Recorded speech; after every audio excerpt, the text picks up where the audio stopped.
dinner in one of our breaks. So I'm going to get started tonight early. Way early, as you can tell, 1 minute. Woo-woo. All right, folks, let's get this going. I've got the chat down in the box. If you have any questions, please let me know. If we have any issues, I kind of reevaluated some Wi-Fi issues in my house, so I think that's better now, hopefully. But y'all, please let me know. Any issues, just type in there or put it on Discord or say it out loud. All right, so again, y'all know this, y'all hear it for the next couple of months. We got to go over the competencies.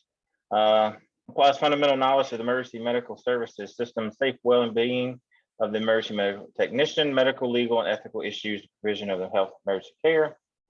And this applies to the fundamental knowledge of the anatomy and function of all human systems to the practice of EMS. So you have pathophysiology, applies fundamental knowledge of the pathophysiology of respiration and perfusion to patients and assess and management. All right, I'm gonna start off wrong already. All right, so throughout this chapter, we're gonna go over a little bit of terminology, kind of learn some things. The working knowledge of anatomy is important. Terminology. Anatomy is a field study that focuses on the physical structures of the body and its systems. Pathophysiology is the study of functional changes that accompany a particular disease or syndrome. And the physiology examines the normal functions and activities of the body and its systems. We'll break that down into a whole lot more. So we'll learn a few terms, and actually I feel a lot more comfortable at this class versus the other night. So I'm still gonna say I'm sorry for that. All right, so a topographic anatomy applies to the body in an anatomic position so that everyone refers to the body in the same way. So no matter where you go across the United States, we always refer to like the patient's right or, the patient's left. We don't ever refer it to as our left, our right. Well, it's always the patients that we're referring to. So we all understand, we say, on the right arm, it's the patient's right. Anatomic position, patient stands facing you, arms at their side, and palms forward.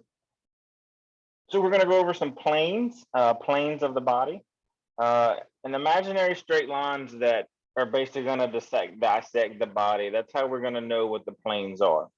And there's three major areas. We wanna go over the corneal. The frontal plane divides the body from the front and back. I'm gonna mess that up because I always called it just lateral, but it's the sagittal. Lateral plane divides the body left and right. And mid-sagittal plane, midline, we will always refer to it as midline, a special type of sagittal plane where the body is cut in half, leaving equal left and right halves. Then you have your transverse or axial plane, divides the body top and bottom. Here's a better picture to explain everything. So you can see the frontal plane cuts it front and back. Then we have a transverse. The axial plane cuts the body in half.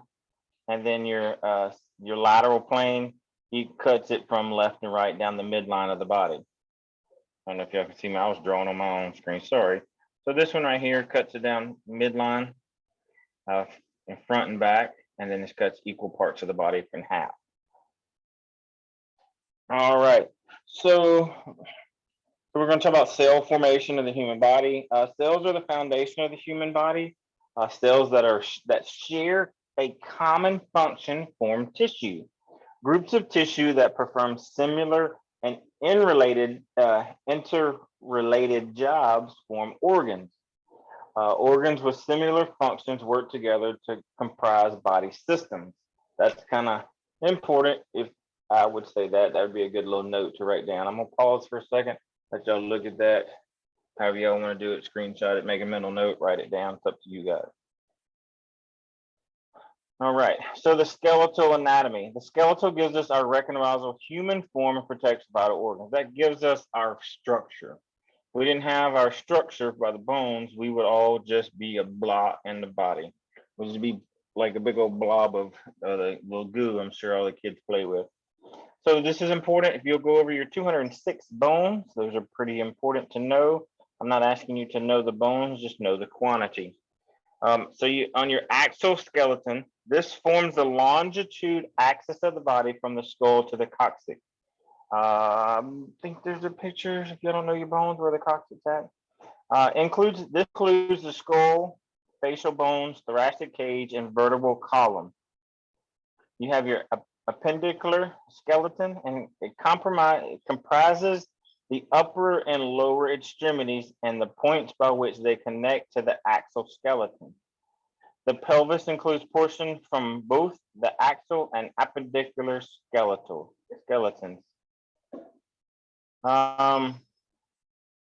Did I change slides?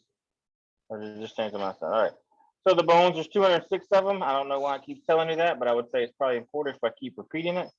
206 bones compose the skeletal system. Your axial skeleton forms the longitudinal axis of the body, forming the skull and coccyx, is what we said a second ago. And this includes the skull, facial bones, thoracic cage, and vertebral column. I don't know if I read that twice or not. I'm sorry if I did. So we're going to go over the joints. Joints occur when bones come in contact. So you can have like let's talk about your knee.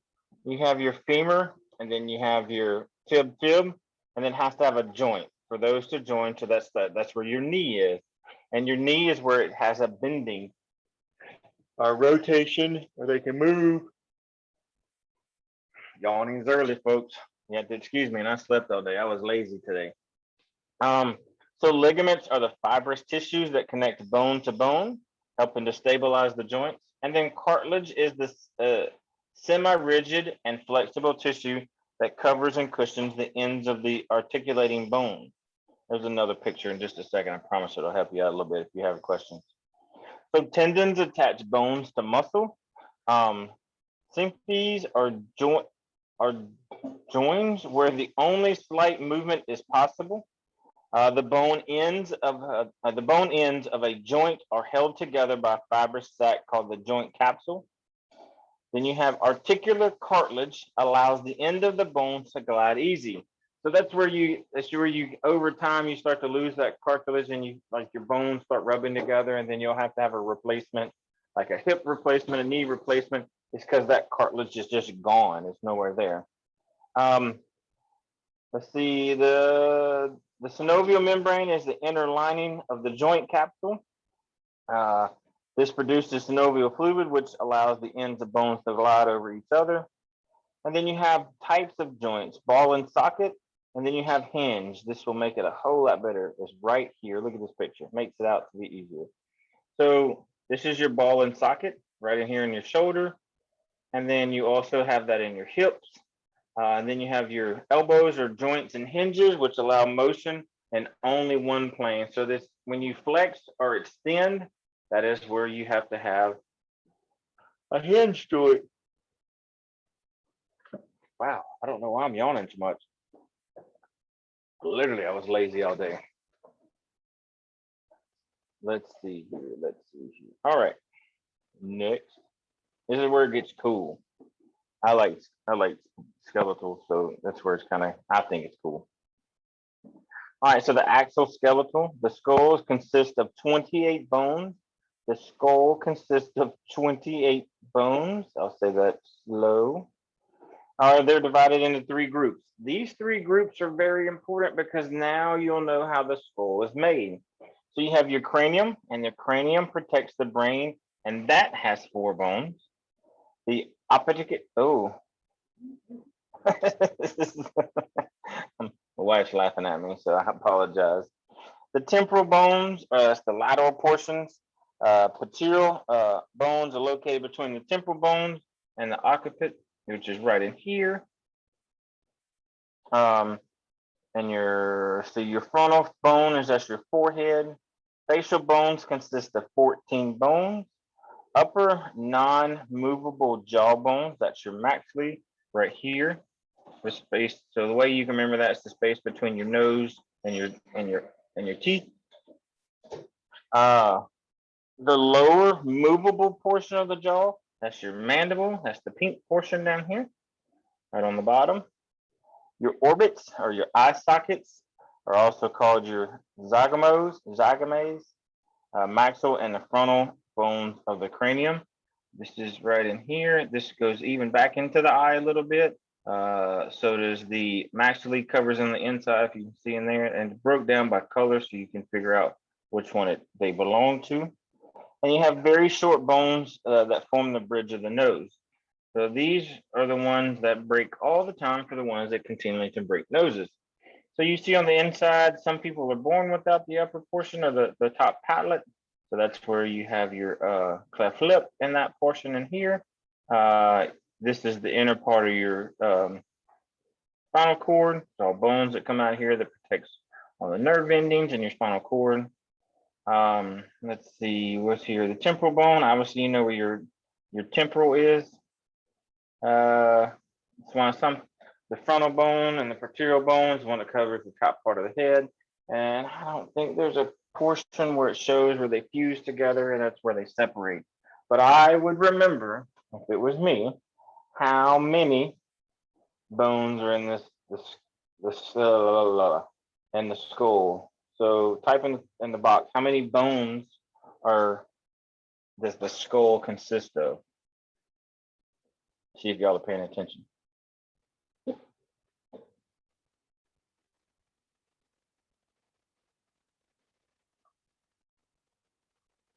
All right, 28 bones. Everybody's paying attention now. So there's 4 bones in the cranium, and the face is made up of 14 bones. Those help have you some structure and rigidity. All right, so we talked about the spinal column. I would write this one down too. The spinal column is composed of 33 vertebrae divided into 5 sections. The vertebrae in each section are numbered from the top to the bottom. I'll tell you some pretty cool stuff about the vertebrae in just a second. The cervical spine, the neck, has 7 vertebrae. The thoracic spine, which is the upper back, has 1 pair of ribs attached to each of the 12 vertebrae. The lumbar, is the lower back, has 5 vertebrae. The sacrum, the back wall of the pelvis, consists of 5 fused vertebrae that join the pelvis. The coccyx, the tailbone, consists of 4 fused vertebrae. And vertebrae are connected by ligaments and are protected by intervertebral disc. All right, so kind of remember this in here. L4 and 5 keeps the diaphragm alive. So if you fracture L4 or 5 and it's a complete fracture, you could potentially stop breathing, because that's what right in that area is what encompasses the spinal cord that keeps the diaphragm flexing up and down so you can breathe. So just a little side trick, L4 and 5 right in here is what keeps the diaphragm alive. So there you go. So you learned something like this one right here. If it's broke, it's broke, it's broke. You can't fix it. There is no fixing that, and you always have pain for the rest of your life. Here's your ball and socket of the hip. Y'all notice right down here. That gives you your flexion. And can go in any direction, really. Your arms, your shoulders have the same thing, but your elbows that you can't see in this picture don't go in certain directions. All right. So 7 cervical vertebrae, 12 thoracic, 5 lumbar, 5 sacral, and 4 coccygeal. Sorry. A lot of trauma patients have cervical and lumbar fractures, and ones who have them end up being paralyzed. That is correct. Sometimes you can just get a lower amputation. I mean, a lower fracture where they're paralyzed, and then you have a quadriplegic. Depends on where it's broken. There's been some really cool deals going on in the military where, you know, some of the soldiers have been blown up and then they've broken their back, unable to walk, and then they've had these random exploratory surgeries and all these new things that's out there in the world, and they're starting to gain feeling back in certain parts of their body because of the surgery. Now, granted, it is the military, so sometimes they can do what they want and make it better for the patient. But you know, for us to go out there and try to pay for that, it's going to be very expensive.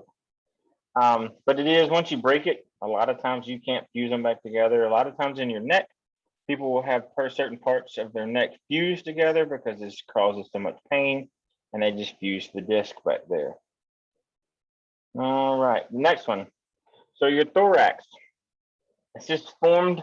The thorax cavity contains the heart, lungs, esophagus, and the great vessels. It's very important that this stays intact because you have your computer, I call the heart the computer. You have your hard drive that's in there that's pumping. Oh, I mean, I'm addicted to breathing. So there's not many things in life I'm addicted to, and breathing is the number one thing. So I really want that to stay functioning so I can breathe. It's formed by 12 thoracic vertebrae and 12 pairs of ribs. And its midline of the chest is to the sternum, which is made up of the mandible, the body, and the xiphoid process. Here, the little hangy dang thing down right here, that's your xiphoid process. This is the body of the sternum. And the very tip top right in here is the mandible. So your sternal notch is right where your collarbones come down until your neck starts to sit in there. You can also see that and feel it. And your ribs start counting at the very top. Go all the way down till you have your floating ribs. All right. Those are there. You can break your ribs here and on the side. I've seen them broke a lot here recently due to traumas and traumatic events, but you can also break them on the sides here. Those are the ones that are more likely common in car wrecks and like that. You will have some center sternum fractures due to the airbags, depends on how close you are. You can also have bruising of the heart secondary to a airbag injury, because you got to think you're doing 55 miles an hour going down the road. If you hit a sudden stop, your body is doing 55 miles an hour, and so is your heart. There's a random stop that just makes everything stop.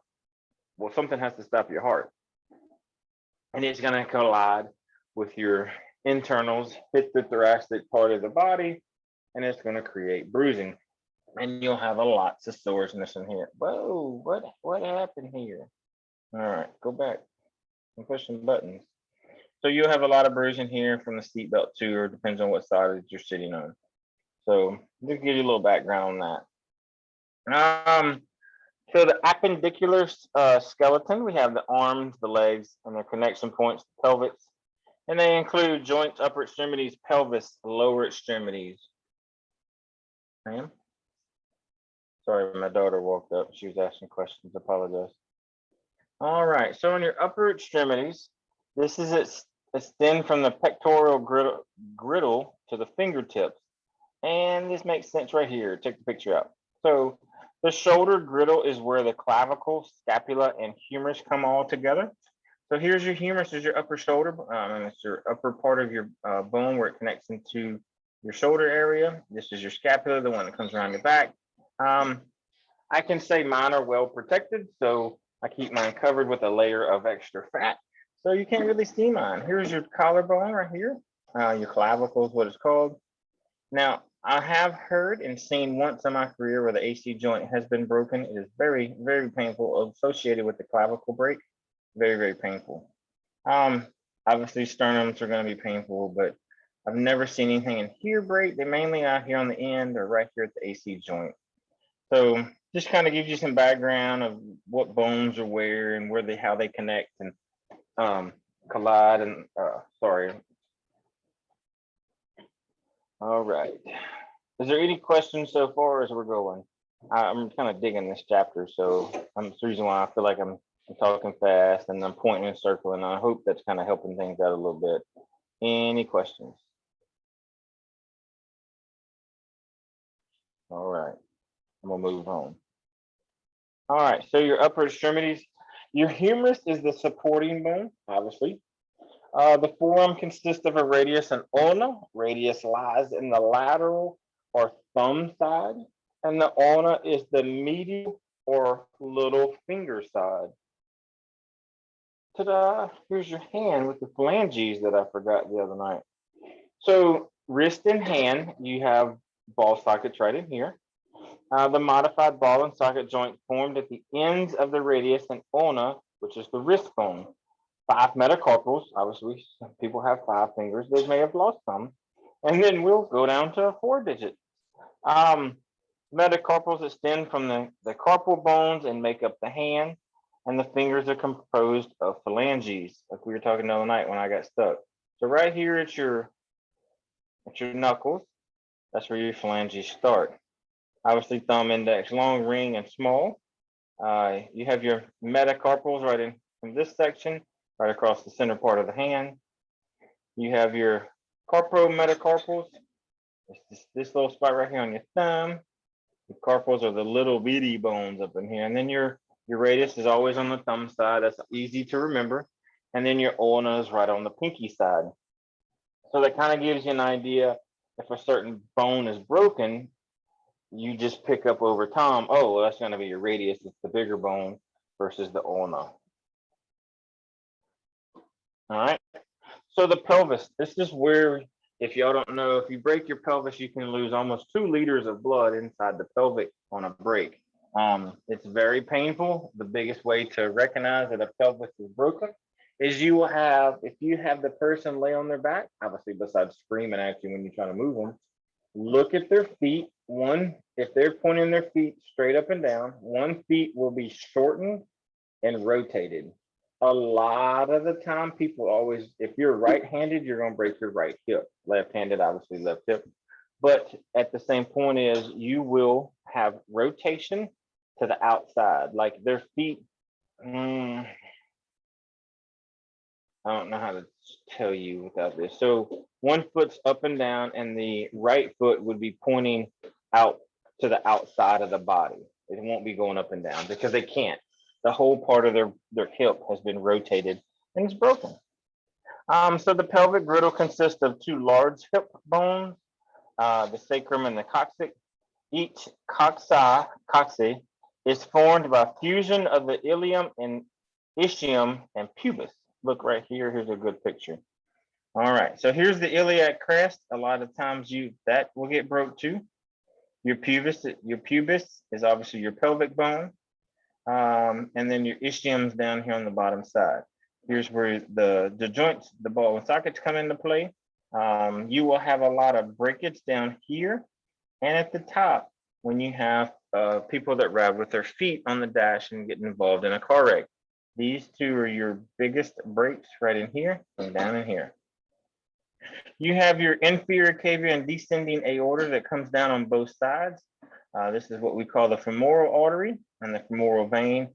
Those are big veins. No, that's not where you stick somebody, but if you need to, you can get a femoral pulse on somebody, but understand you're going to be very close to their privates. So sometimes it's not appropriate to do that on somebody that doesn't need it, but it is appropriate in certain types of traumas. You need to know, do they have adequate blood flow to the lower part of their body?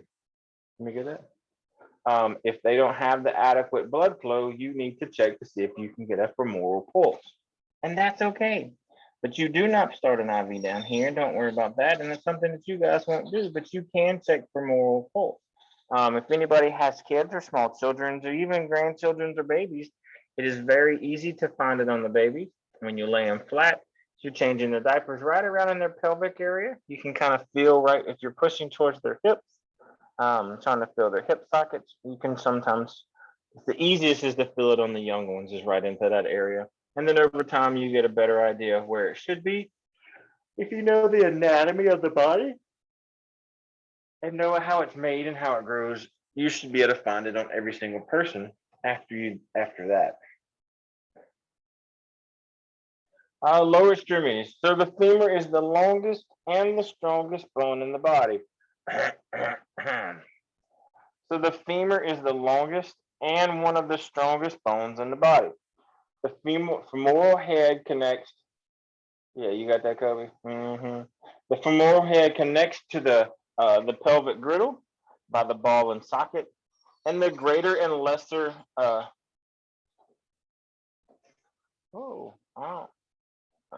gonna try to pronounce that one. Trochanters serve as anchor points to the major muscles of the thigh. There's not a picture there to show you better that. All right, so the knee is a hinge. Say that one more time. I believe it's trochanter. I'm gonna say yours is way better than mine is. Trochanter. Yeah. Yeah. See, I'm gonna tell you, when I went through AMP years ago, it was lucky that I made it through. It was hard. All right. So the knee is a hinge joint connecting to the femur of the bones of the lower. So the lower leg has your tibia and fibula. As you see it there, your shin bone is your tibia and your fibula is the lateral side of the leg. So if somebody tells me, what is the lateral side of the leg?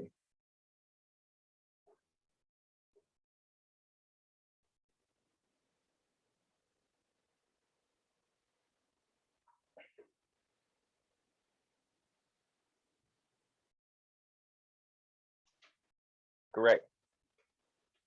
All right.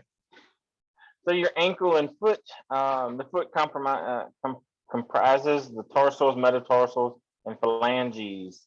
The distal ends of the tibia and fibula articulate with the talus and form the ankle. Here's your cool picture right here. So your Achilles tendons, if this ever gets cut, ruptured or something, you ain't walking on that one again because it shoots way up to the upper part of your leg. So here's your talus, the big part right there where your ankle joins.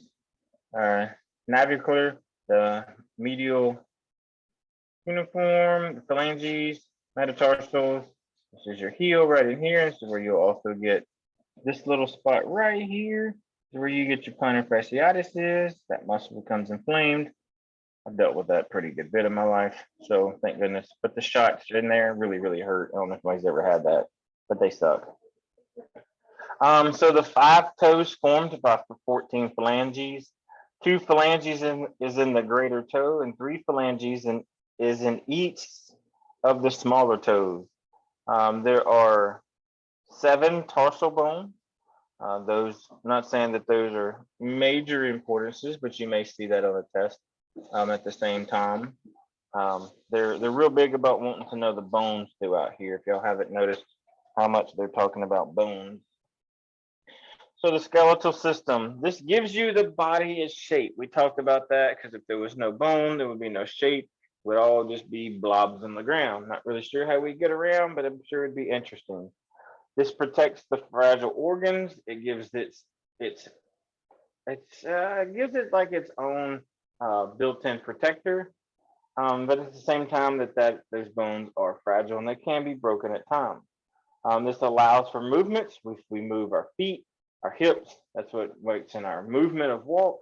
Our feet, as our brain sends these fast little neurons back and forth, and then it split seconds tells us to walk, talk, blink.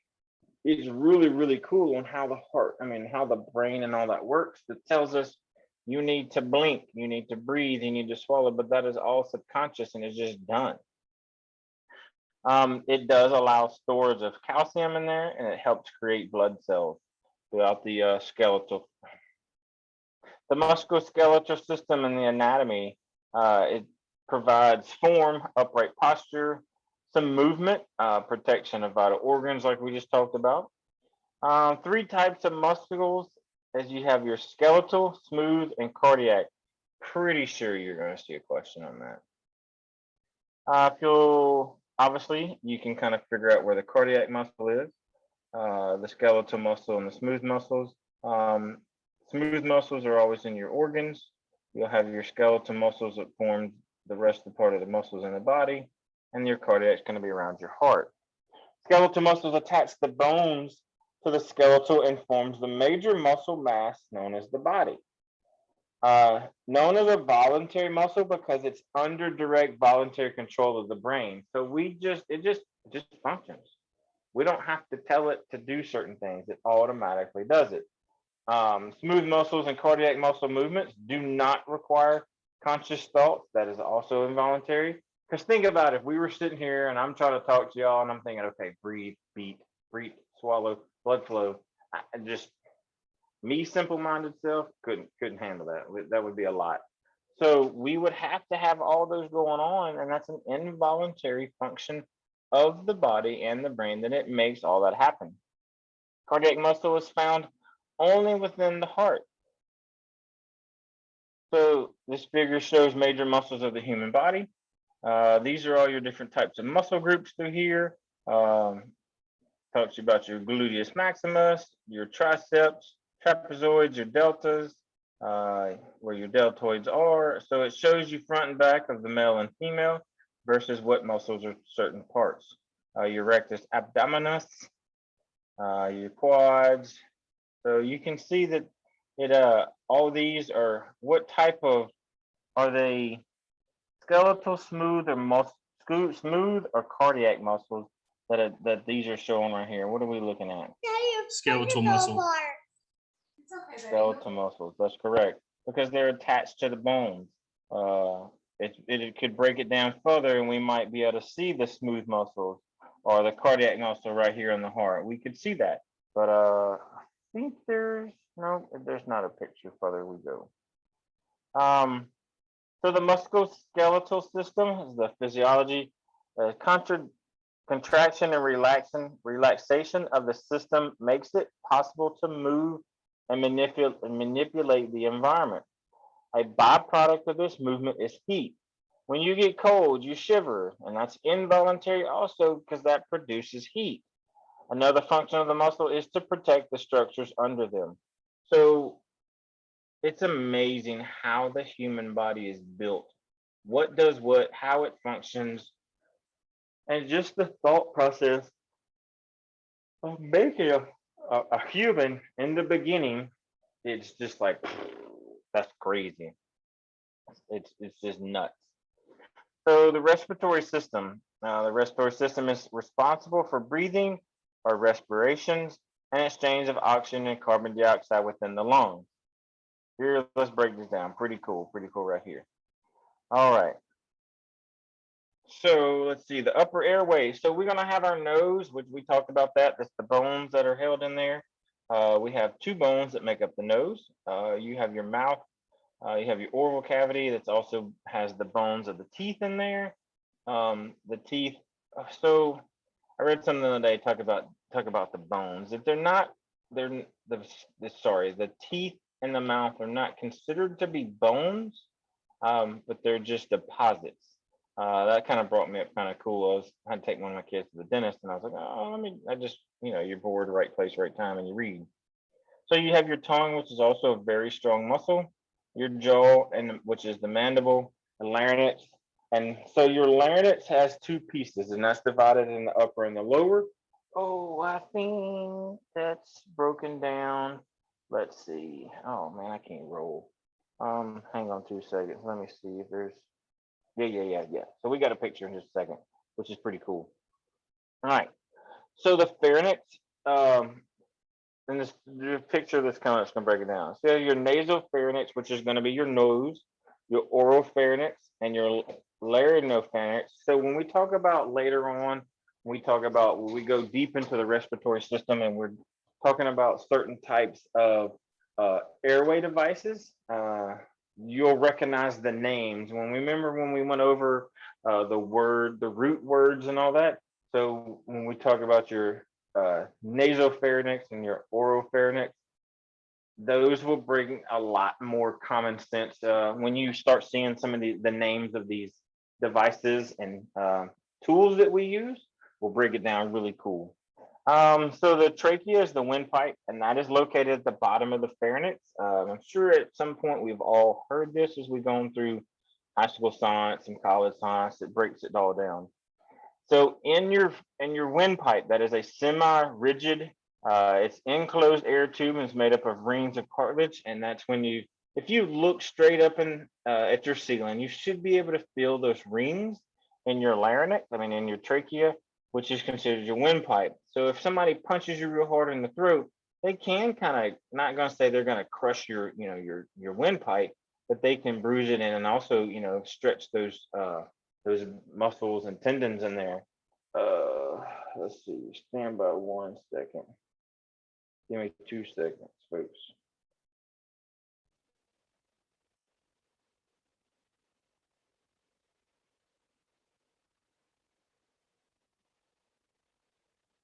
Hang on 1 second, if you don't mind.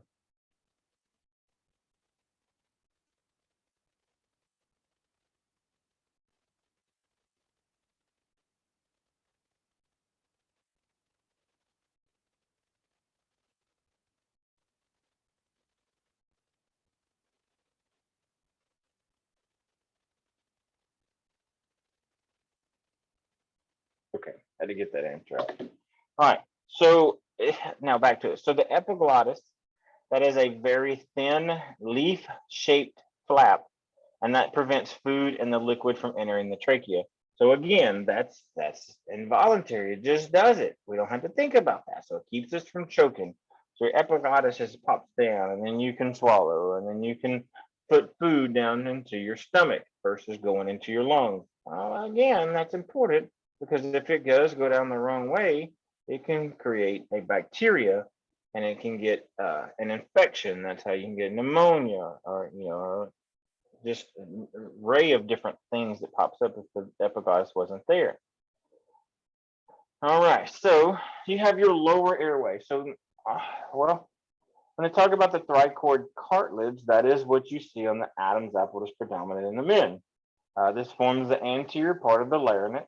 The cricoid cartilage immediately below the thyroid cartilage. I wish there was a picture that broke this down. If I'd have thought about it, I'd have added a picture into this. The cricoid membrane is between the thyroid and the cricoid cartilage. Excuse me, I'm fixing to sneeze everywhere. I got the mute on just in time. So the trachea is below the cricoid cartilage. The trachea ends at the crania.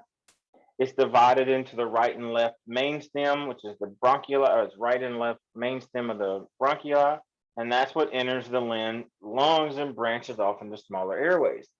So you could, I don't know if any of you have ever been around and you hear a paramedic stick a tube down somebody's throat, and they're like, oh man, I only hear it on one side. I must have gone to the right main stem.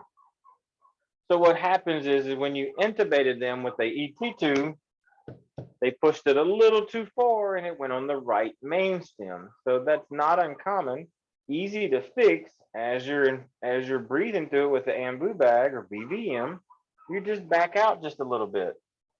You pull out a little bit more and you bag, and you just listen. And when you see them, when you hear it in both sides of the lungs, bam, you stop. So that's what happens is you just tube them into the right main stem. Cool, easy fix. Probably sure y'all didn't want to hear that, but we're good. We'll keep rocking. All right, so the lungs. Obviously, the lungs are held into place by the trachea, arteries, and the veins, and the pulmonary ligaments. So they are anchored, but it's not like they're attached to anything because they have to float because they have to have that surfactant around the outside of the lungs and the chest wall so it doesn't stick. Each lung is divided into lobes. You have the right lung has an upper, middle, and lower lobe, and the left lung has an upper and lower lobe. Bet y'all didn't know that one, did you? That's kind of different.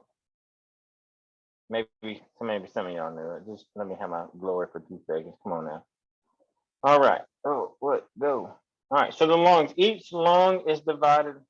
We talked about that into 2 lobes. So they do. So the lobes are the bronchio and bronchioles, which end in the alveoli. Alveoli allows for gas exchange, which is where the carbon dioxide goes. So one goes in, one goes out. And if out of the 20, here you go. Here's a good one. Out of the 21% of oxygen that's out there in the air, how much does the body use and how much does the body get rid of on the inspiration and expirations? That's a question down here at the bottom. Let's see how many knows that one. I'll give y'all a second.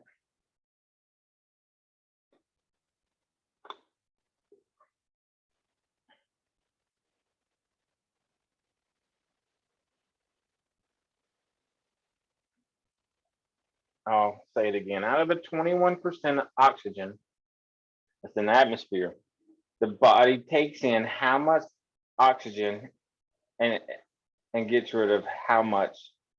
The body uses how much oxygen, how much does it get rid of?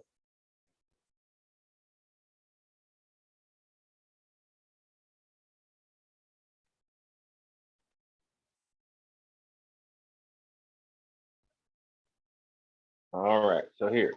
So the body uses 16% oxygen.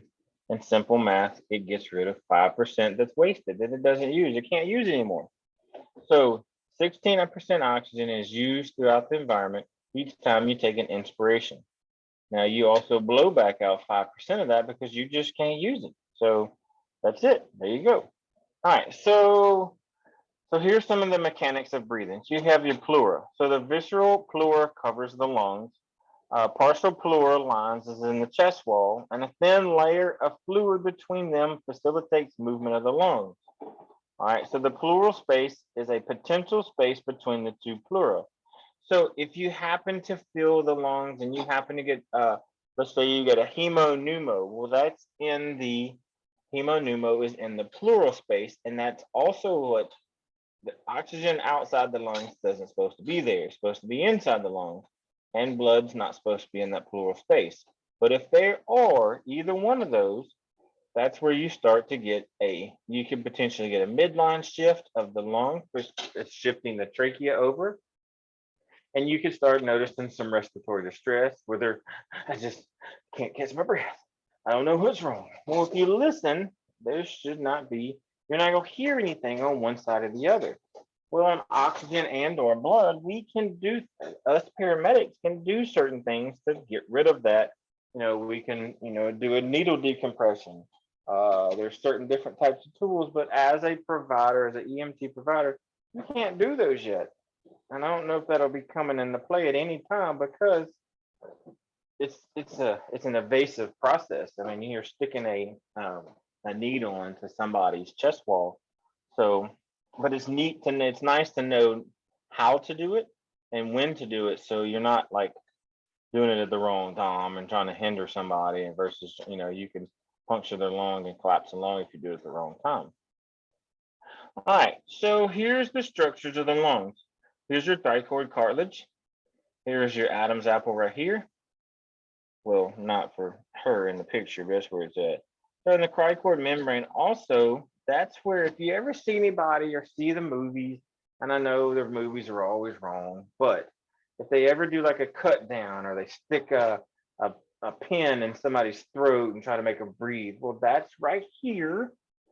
Where's my mouth? Right here in this picture is where they do that cut down at. It's also a procedure that we can do. We have devices that can go in and it's kind of like a little J, goes in the hole, and we can plug that and we can breathe through there. Now, no, it's not as well as going through the mouth and going down the esophagus and all that. But let's say that there's something wrong. There may be so much trauma right in the mouth, maybe say a gunshot or a failed suicide attempt right in here, that we just cannot get a seal. Well, us as paramedics, again, we can do a certain procedure here that does that. So, but just kind of, sorry, that's off the wall knowledge, I apologize. But this is your trachea and windpipe. This is your right main stem. This is your left side. You notice the 3 lobes right here. You notice the 2 lobes, 1, sorry, and 2, I didn't mean to point back there. But that's the differences in there. There's your diaphragm. Good to go, good to go. All right, so the muscles of breathing is mainly by the diaphragm. The diaphragm is the primary muscle of breathing. It does contain voluntary and involuntary muscle. It attached to the cervical muscles, the intercostal muscles, the abdominal muscles, and the pectoral muscles. All those are involved into breathing. Sometimes you can make yourself take deep breaths. You can breathe. It's not something you can think about it and make it happen. You can't think about your heart and slow your heart down. You can think about slowing your respirations down, breathing all the oxygen you have out, holding your breath, and it starts back over. So, and I know a lot of times they might start back over. Everybody's like, "Oh, I can't breathe out." They're freaking out. Well, if they would shut up, yeah, they can breathe because they're talking. But after a while, when people pass out because they're panicking so much, that when they pass out, their body is like that easy button. It's an auto reset. They just doo -doo. And their body just resets and they start breathing normal. Now, granted, it is a scary fact for somebody that's around, but at the same time, it's just like, all right, they'll be all right in just a minute. Y'all calm down. So, let's ask, how often do you have to do this? Are you talking about the cut down procedures and all that? Is that what you were referring to?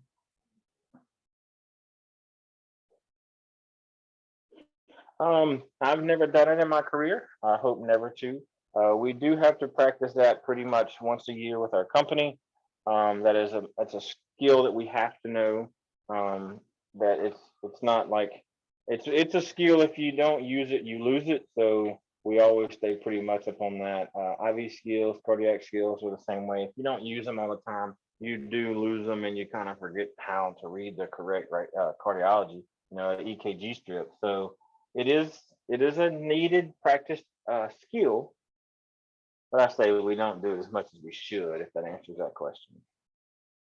All right, so on inhalation, so the diaphragm and the intercostal muscles contract, which makes the thoracic cage has more space.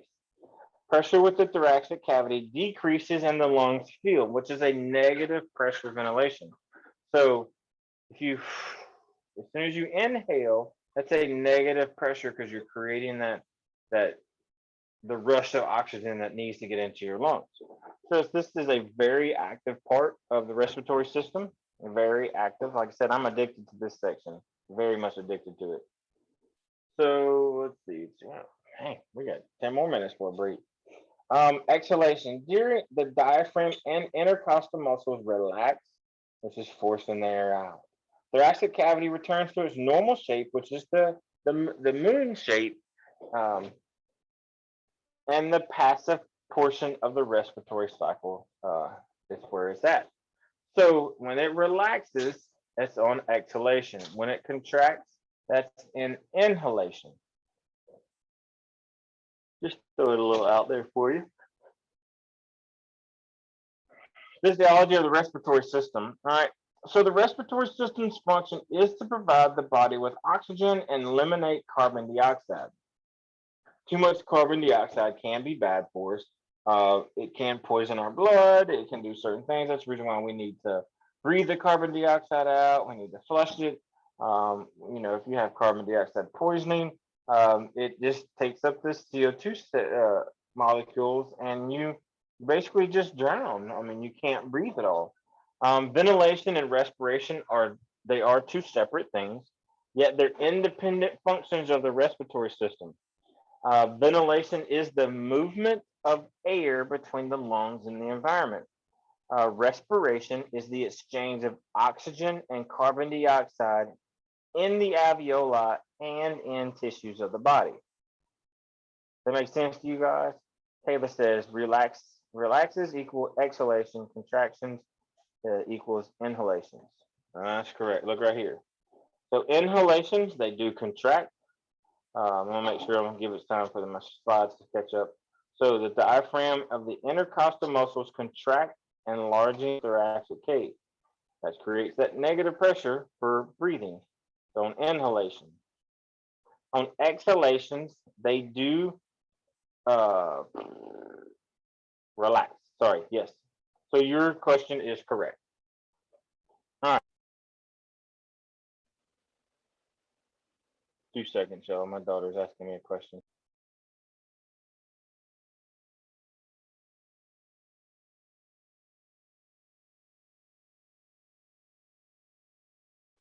Sorry, kids they think their thing's the most important word. All right. So in respiration, oxygen and carbon dioxide move across the membrane between the capillaries and alveoli, and that is via diffusion. So diffusion is so much when you think about it. You start talking about all these different parts, it's just like I don't know what to do.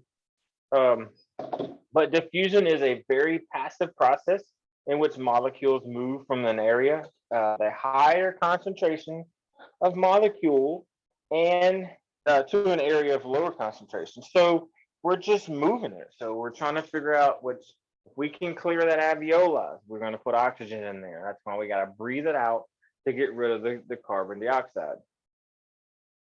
And it's not going.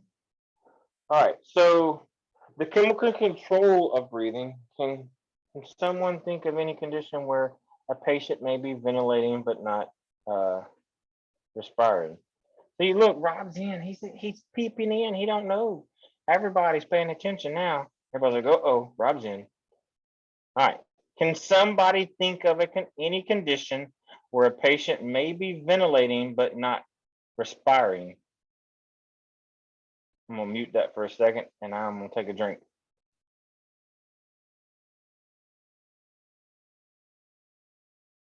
This is where y'all can key in and talk.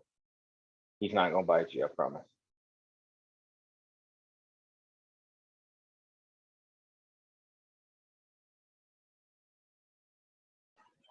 While you're taking your drink, Chris, let me expound on that. So if you guys know that ventilation is the actual movement of air and respiration is the gas exchange that happens with the alveoli, what, there's a bunch of stuff.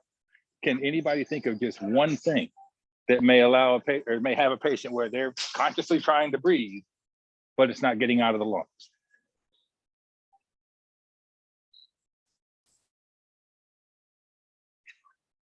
What do we got? Okay, good guess is hyperventilation. So thinking back to your med term though, what does hyperventilation mean?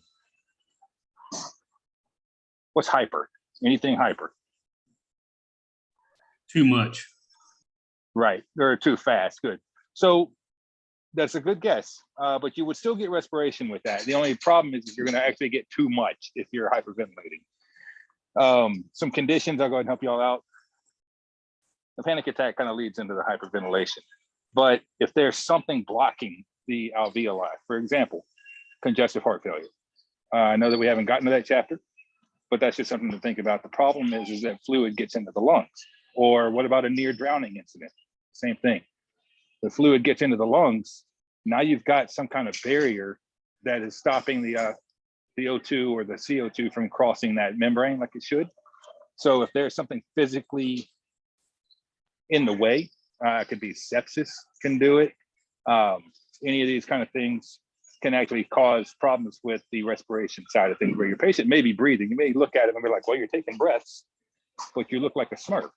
That could be, that's a sign that they may have good ventilation, but their respirations are bad. And that will point you down the road to some certain things that you'll learn about moving on. Mainly, I just wanted you guys to kind of think about the difference between the two, because that's a big source of confusion that we notice in tests, where people will kind of mix up ventilation versus respiration. That's all.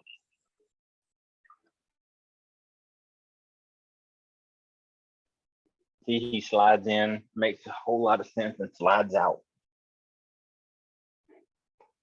We like to pick on each other, can't help it.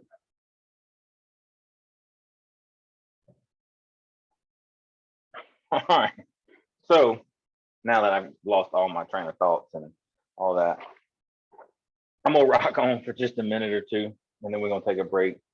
Yeah, it's like Lisa, you're right. He's like Batman. He slides in, poof, and you're like, oh, I think Rob was here. All right, so we're gonna hit this last little bit. We'll take a few minutes break, and then I'm gonna try to scarf some dinner down. All right, so the chemical control of breathing. This is, I don't want to say it's in depth a whole lot, but it gets kind of crazy. So the brainstem controls breathing by monitoring levels of carbon dioxide in the blood and the spinal fluid. So if anybody knows what a like a capnography is, or like the finger probe when you go into the hospital, well, what that's doing is it shows us what the CO2 levels are.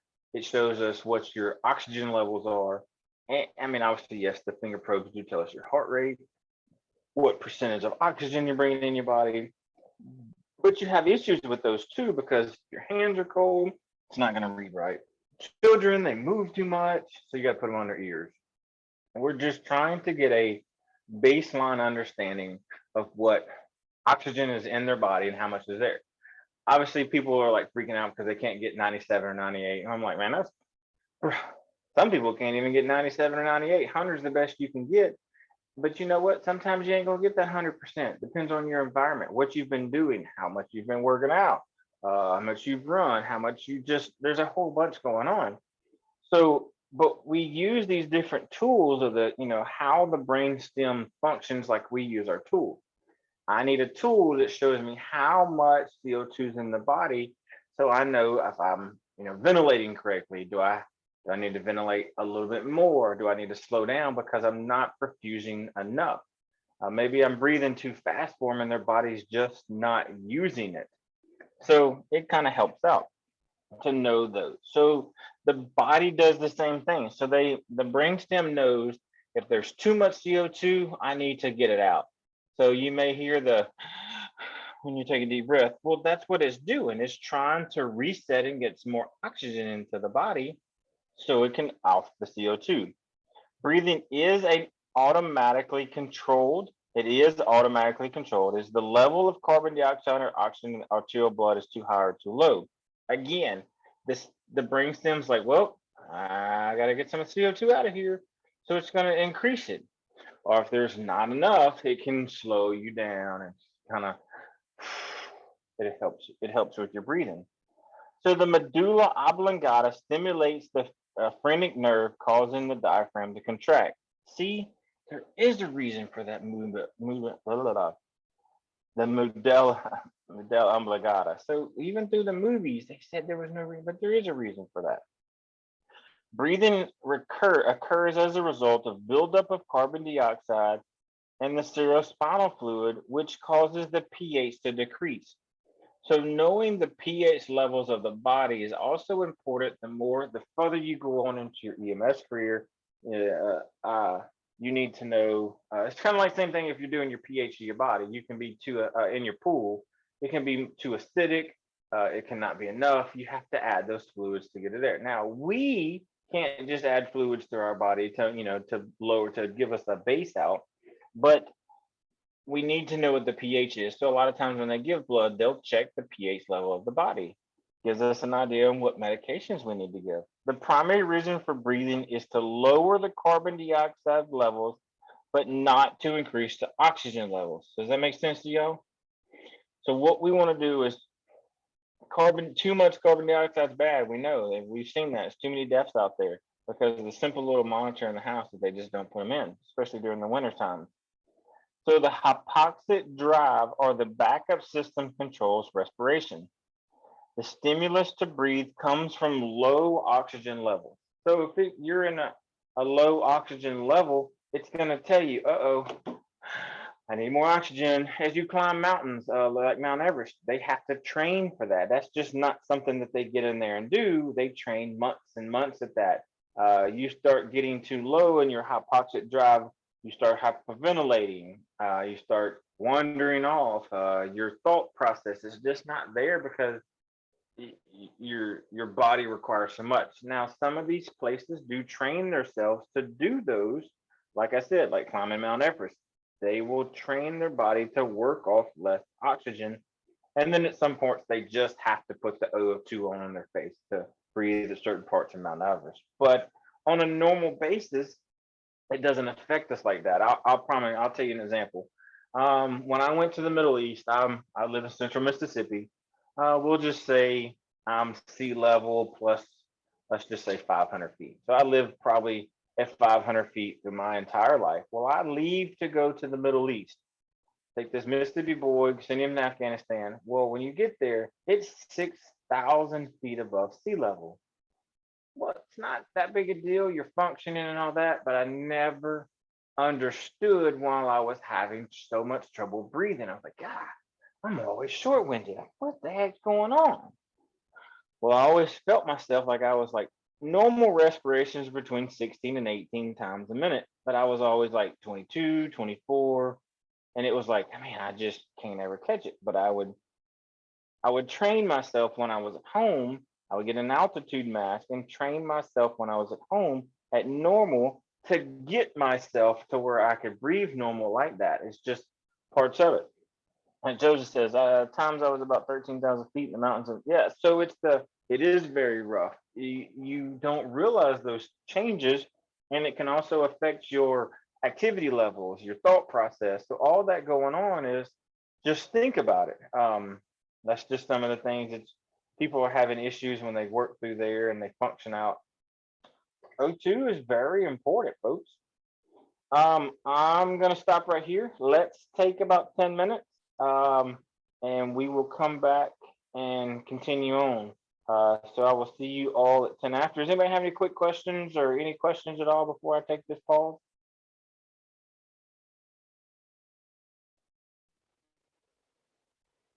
All right, we'll see y'all in 10 minutes, folks. Enjoy. Be right back.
All right, folks. Back down to it. I wish that's my job to teach. So y'all get to sit back, listen, and eat dinner. All right. So go back over the hypoxic drive. That is the backup system that controls your respiration. This is what stimulates us to breathe. It comes from such low oxygen. So the hypoxic drive is, how do I put that in words? Let me think about that one for a minute. I'll come back to it. All right. So when we go over the nervous systems and controls breathing, and we're gonna go a little bit more in depth about the medulla oblongata. So it's responsible for initiating the ventilation cycle. It's primarily stimulated by high carbon dioxide. So the medulla oblongata, if it realizes that, let's just say the carbon dioxide is at a 30, well, it doesn't need to be that high. So it triggers us to start offing some CO2. And it helps control the rhythm of breathing, initiates inspiration. It's to set the base pattern for respiration and send the signal to the diaphragm via the phrenic nerve to go on. So Pons has two areas which helps and augment respirations during emotional or physical stress. It helps change the depth of inspirations, expirations, or both. Depending upon what's going on, the Pons can it's an auto stimulator. It helps us. So again, we don't have to think about that. It's automatically done. So when that fight or flight kicks in and you need that extra oxygen drive, poof, time to go. Then once it's done, it realizes like, oh no, got that slow phase. I got too much CO2. I got to get it off. So all these things starts building up. And it's just so freaking cool that how it just automatically just stimulates the body to do that. All right, so ventilations, we have tidal volume. So when we discuss the tidal volume, I'm not expecting you guys to know it, but understand what it is, okay? So tidal volume is the amount of air that is moved into or out of the lungs in a single breath. Generally about 500 milliliters in an adult. Inspiratory reserve volume is the deepest breath you can take after a normal breath. So you breathe normal, in, out. And if you take a real deep breath, you should generally hold about 500 milliliters. That's normal. All right, so the expiratory reserve is the volume is the maximum amount of air you can forcibly breathe out after one normal breath. The residual volume is the gas that's remaining in the lungs after exhalation. So there's always some reserve in or out, depending upon the situation, but that's how they get the overall volume. You get your tidal volume. So just kind of understand, the average is about 500 milliliters for adults. That should not be a test question, but it wouldn't surprise me if that pops through. All right, so dead space. Dead space is the portion of respiratory system that has no alveoli and little to no gas exchange. Minute volume used to assess the adequate of ventilations, and it's the amount of air that moves in and out of the lungs in 1 minute. So you get minute volume equals respiratory rate times tidal volume. So respiratory rate and tidal volume, it gives you your total minute volume. So you'll know how much volume per minute you're breathing. All right. So normal rate and depth is tidal volume. Regular rhythm or pattern of inhalation and exhalation. Clear audible breath sounds on both sides of the chest. Regular rise and fall on both sides, and the movement of the abdomen. So if you auscultate somebody's respiratory rate, you need to listen to the upper lobe, lower lobes of front and back. So you should auscultate in 8 different places. I like to alternate sides. If I'll listen to the top right, then I'll listen to the bottom left.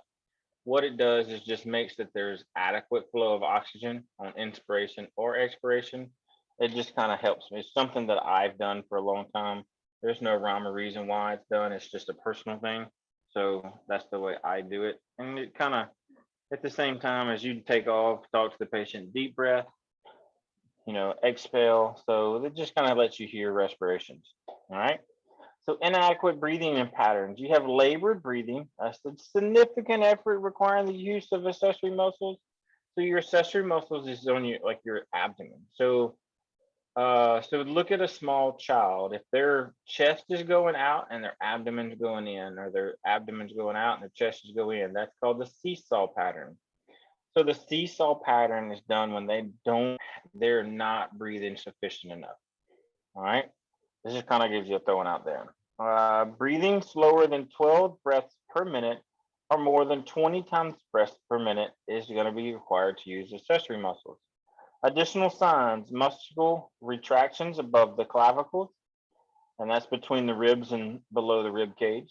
And you have pale or cyanotic skin, so you'll have pale or blue skin, cool, damp skin, and then you're in a tripod position. So if everybody can kind of assume what a tripod is, it has 3 legs.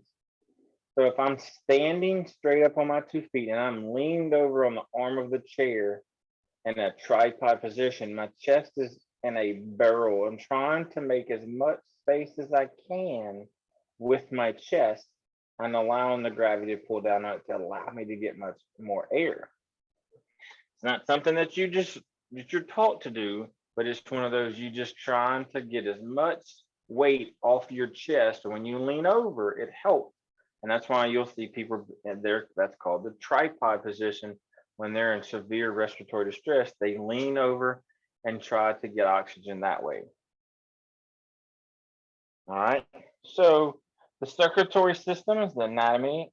Anatomy of the circulatory system is the circulatory system or cardiovascular system is a complex arrangement of connected tubes, arteries, arterioles, capillaries, venules, and veins. So you have 2 circuits. You have your systemic circulation carries oxygen-rich blood from the left ventricle through the body and back to the right atrium. The pulmonary circulation carries oxygen-poor blood from the right ventricle through the lungs and back to the left atrium. Here's a really cool picture that kind of makes that sense. All right, so right here, as you're already taking CO2s, goes to your upper body, taking the O2, CO2 comes back, goes back down into the heart, goes back down this way into the lungs. It gets dumped with CO2, gets enriched with O2 again, goes back into the left ventricle, and then right back up. So see, we're making that figure 8. So on this side, it goes into the CO2 goes from the vein into the right lung, and then you have O2, CO2 goes out. Sorry, it's oxygen-rich blood now, goes back into the heart. It makes that crisscross pattern back and forth. So down under your lower lobes, your left ventricles. So CO2 is dumped into the lungs, it's refreshed with regular oxygen on both sides, and it's spread throughout the body that way. Here's your inferior vena cava as it drops down. And here's your vena cava. So those are important parts of the heart and the circulatory system and how it functions, and it cleans your blood and puts oxygen-rich blood back into your body. That's really, really important. All right, so the heart is an involuntary muscle. Let's make sure that is an involuntary muscle made of a specialized cardiac muscle, the myocardium. And it works in it has 2 pumps. Each side is divided into the left side is the muscular and high pressure pump. The right side is the thinner and low pressure pump. You have your atrium, which is the upper chambers, and your ventricles are the lower chambers.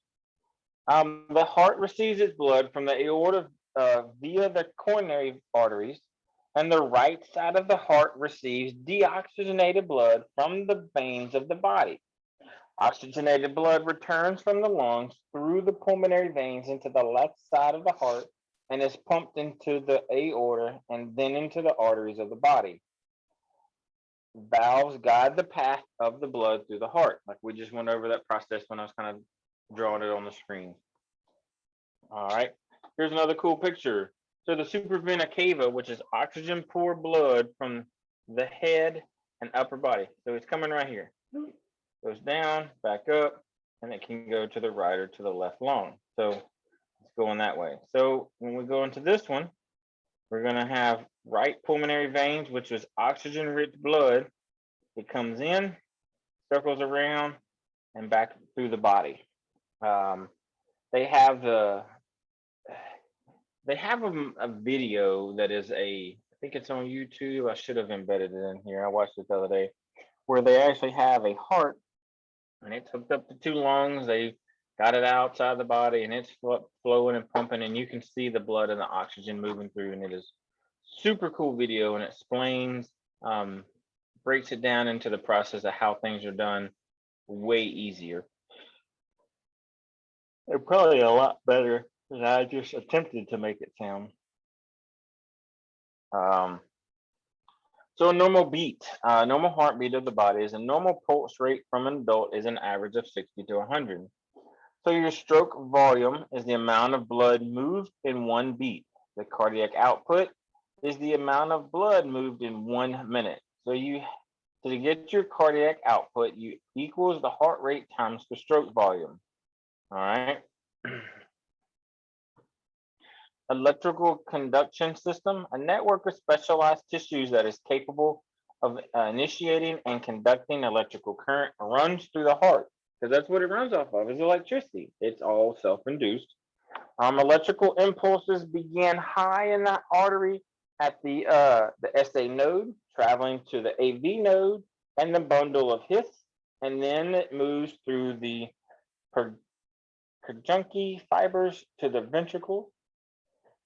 This movement produces a smooth flow of electricity, producing a coordinated pumping action. So that's where you get your thump from, the thump. So that's where the heart gets its beat from, is the electrical input that's put in through the body, and it fires. That's the reason, same thing we use in the AEDs, all the way up into the life packs that are carrying on the ambulances.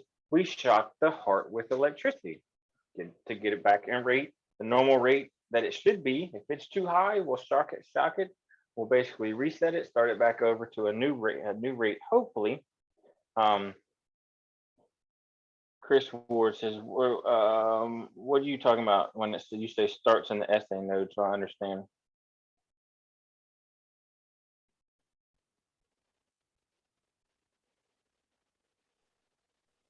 I was just trying to make sure I understood that right.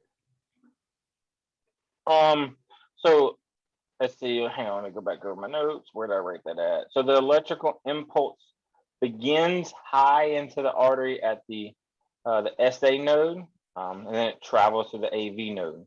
So that's where the impulses, the begin and the synapses starts firing is in the SA node, and then that's where it goes down into the bundle of His, and then up into the Purkinje fibers. I know that really doesn't make a lot of sense without a picture, and I'm a picture guy, so when I try to get the pictures, I'll tell you what I'll try to do. I'll try to find that video, and I will try my best to send it over to you guys on the through the Discord. Maybe that'll work that way. If not, I'll try to email it out to all of you. That'll work. So if the heart is injured, you're going to have, it can go into AFib, which sometimes AFib will, it's not going to beat properly. You're going to have this weird rhythm. It's blah, blah, blah, blah, blah, blah. It's the way the heart's going to beat. So an AFib is not a functional rhythm that you can stay in a long period of time. You got to shock it to get it out of there, or you can medically induce it, or you can just do some simple vagal maneuvers to get it out of there. But if it's in there for a long period of time, you're probably gonna have to shock it out. So an injured heart is not going to beat properly. Did you say when it beats too fast, you shock it to get it? Yes, that is correct. So if it goes into, so you're normally into a sinus rhythm. That is what's normal resting rate is the rhythm is called a sinus rhythm. It can get into sinus tachycardia, anything over 100. I'm sorry, like 110 to like 160 is sinus tach. Anything higher than that is sinus is a SVT, supraventricular tachycardia, and you can stop the heart and reset it with some medicine. And you can also shock it for different rates and rhythms. But I know that's a lot. I'm sorry, kind of dove off into that. You wanted to you want to try to keep your rate into a sinus rhythm. If you go into an SV, if you go into a tachycardia rate and rhythm, you don't want it to be that high for so long because it can stress the heart out. So it'd be good. You get that checked. You're good. So your arteries carry blood away from the heart and all the tissues. The aorta is the main artery that leaves the left side of the heart and it's carries fleshy oxygenated blood back to the body. And it has many branches that supply the vital organs. So just because it leaves in the aorta, it branches off and down to the small the different parts of the body to get to the organs, to keep your organs alive, and it has oxygen-rich blood that comes through there. So we want to make sure it's there. If you'll see on your screen, it talks about coronary arteries, the cricoid arteries, hepatic arteries, renal arteries, mesenteric arteries. So it shows all the different ones that we have throughout the body. Again, it's not super like you gotta screenshot that, but it is just how the aorta breaks down. The aorta breaks down into the body. Pulmonary arteries. So the pulmonary artery originates at the right ventricle and it carries oxygen, poor blood to the lungs. So gotta dump that CO2 out. Let's get it flowing back normal. So arteries branch into the smaller arteries and then into the arterioles. The arterioles branch into a series of increasing smaller vessels until they connect to the vast network of capillaries. And it's like, well, what size? Like my question is, well, what size does it change from a capillary, until an artery? I want to know, like, is it like 0.25 or is it like 0.75? I'm weird like that. Well, why do they change at certain sizes? What makes them a different size vein versus, I asked that even through paramedic school, and I was just like, I was told multiple times, Chris, it's just because they say it is. Well, I want to know. So I can't tell you that why. I've never gotten my answer. I'm sure I could ask to speak to a cardiologist and they would tell me, but I really want to see them when I go visit them. I don't want to do that. I would rather just, pass them in the hall at the hospital. All right, so the pulse is created by the forcefully pumping of the blood out the left ventricle into the major arteries. If you palpate it, it's most easily feel to be in the neck, the wrist, or in the groin. The groin is going to be your last place you want to try to palpate that. You always want to try at the wrist. And remember, you check with your index and your birdie finger, or your long finger as it states. Because if you check it with your thumb has a pulse and you're going to feel your pulse instead of their pulse. So your deceased patient that you're checking a pulse on, you're gonna have a pulse if you use your thumb to check it. So let's not do that because it's gonna embarrass you pretty bad. You always use your first and number one and number two finger. And if nobody knows how to check their own pulse, let's do that when we're sitting here talking.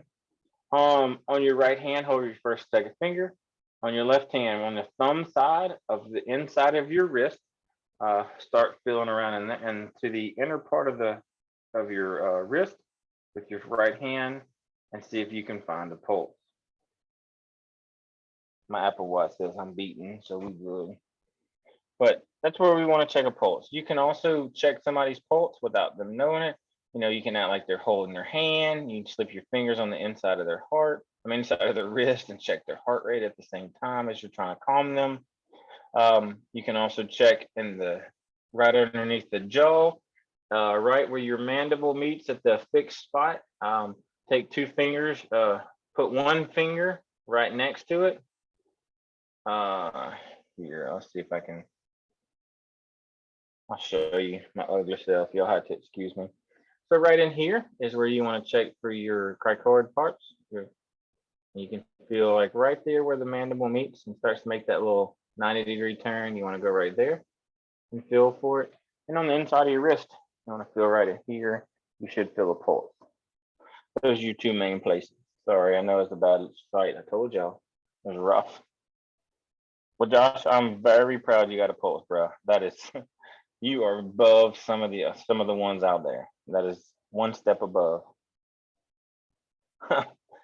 You got me on that one. So here's the different parts of the arteries that they give them the different names. I don't know them all.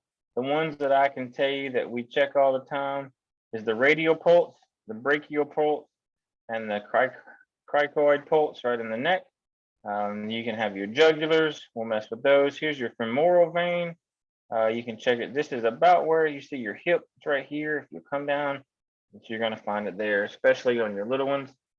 Sometimes you'll find a dorsal pedis pulse that you'll be able to look for, and that's where we want to find them. Let me see here. Hang on one second. Oh, that's not what I want. I wanted to grab something else. Hang on 2 seconds.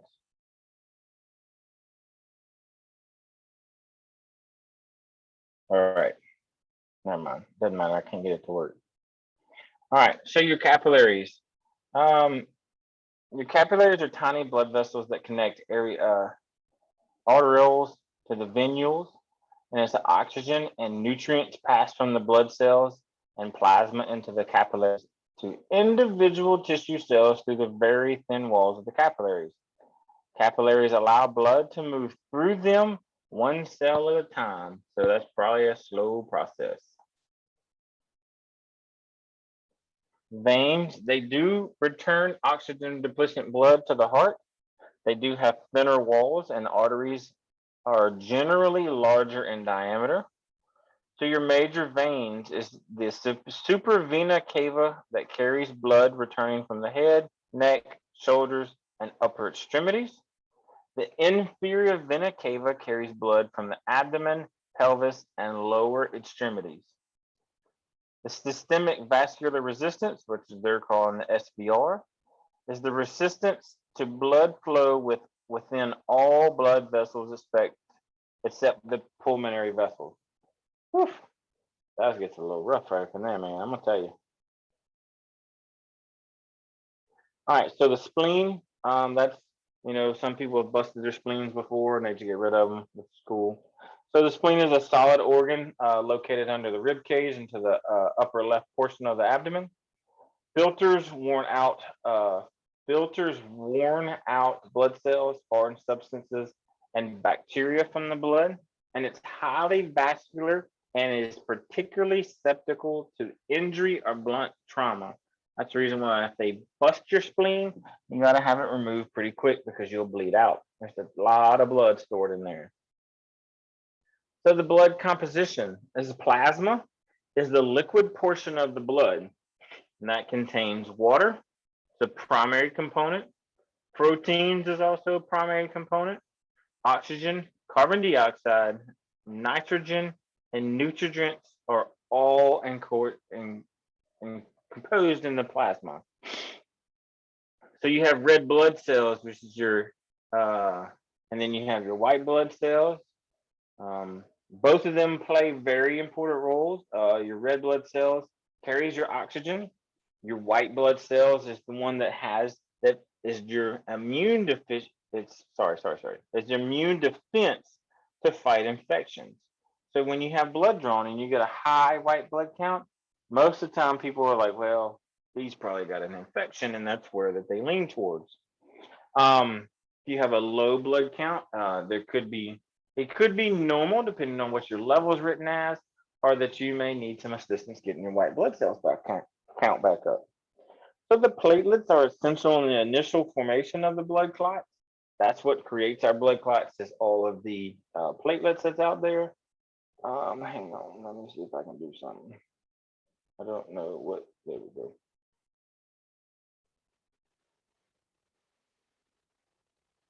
Let's see if I can get back to my, all right.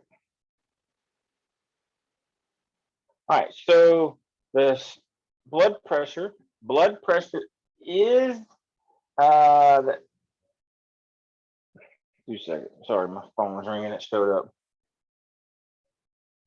Hang on 1 second, y'all. Trying to get something.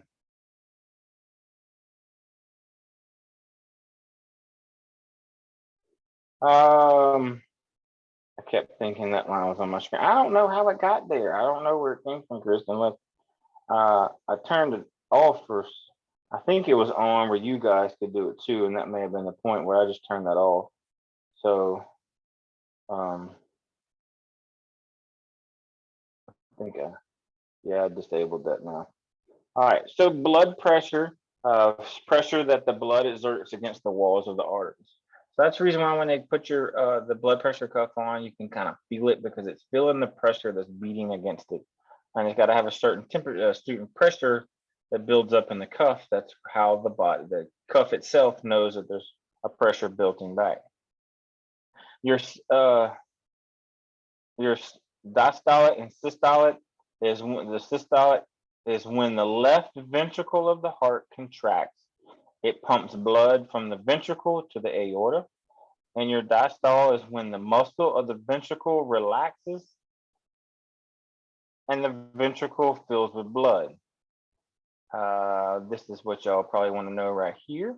So the systolic blood pressure, which is the high point of the wave as the heart is contracting. Diastolic blood pressure is the low point of the wave as the heart relaxes.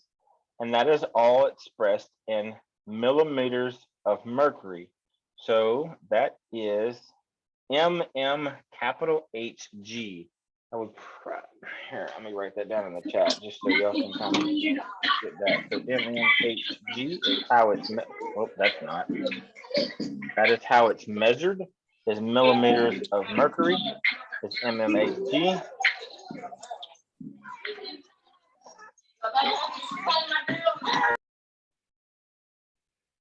So y'all can, if y'all happen to see that, y'all understand that now. All right. So normal circulation in adults is automatically and it's adjusted by control. That is a non-thought process. That is something that just takes place in the body, and it's an involuntary process. Perfusion is the circulation of blood in an organ or a tissue. It's adequate amounts that meets the current needs of the cells. So you have hyperfusion is inadequate blood supply to the organ, tissues, and cells, and that is also called shock. So hyperfusion relates to shock. So normally we perfuse on a day in, day out basis, but if you start to have issues with perfusion, so what does hypo mean to everybody? Y'all remember the words and how to break them down? So hypo. An abundance of. So hypo Low. means low, and perfusion is the circular pushing of blood flow to the area, to the organs and the tissues throughout the body. My mouse is, I think my computer's saying she's tired. It's a little sluggish on my end. Inadequate circulation is the system can be adjusted to small blood loss. You can lose about a good pint before the body starts having issues and going into shock. Anything greater than that, it starts affecting the body's functionality. So you have vessels that will constrict, the heart pumps more rapidly, and with a large loss, adjustment falls, and the patient goes into shock. So that's where the body just can't compensate anymore, and the body just starts, it'll put you into shock. Things will start shutting down. They're trying to shunt all the blood to the core of the body. So the mean arterial pressure can detect shock. There's a formula for that. It's not gonna matter if I break that down and tell y'all, because all it's gonna do is blow your mind, and there's no reason for you to figure out what the map pressure is. So the functions of the blood. What does blood do? Why do we have it? It's just like, why is there oil in a car instead of having water? Well, you got to have this components of the blood. So it helps fight infection. It transports oxygen. It transports CO2. It controls the pH of our body, and it transports waste and nutrients, and it helps with coagulation. So if you get cut, it helps with the building of the platelets, which starts the formation of that scab. It stops the bleeding, and you're good to go from there. So the nervous system controls the cardiovascular system. The sympathetic nervous system is responsible for the fight or flight response.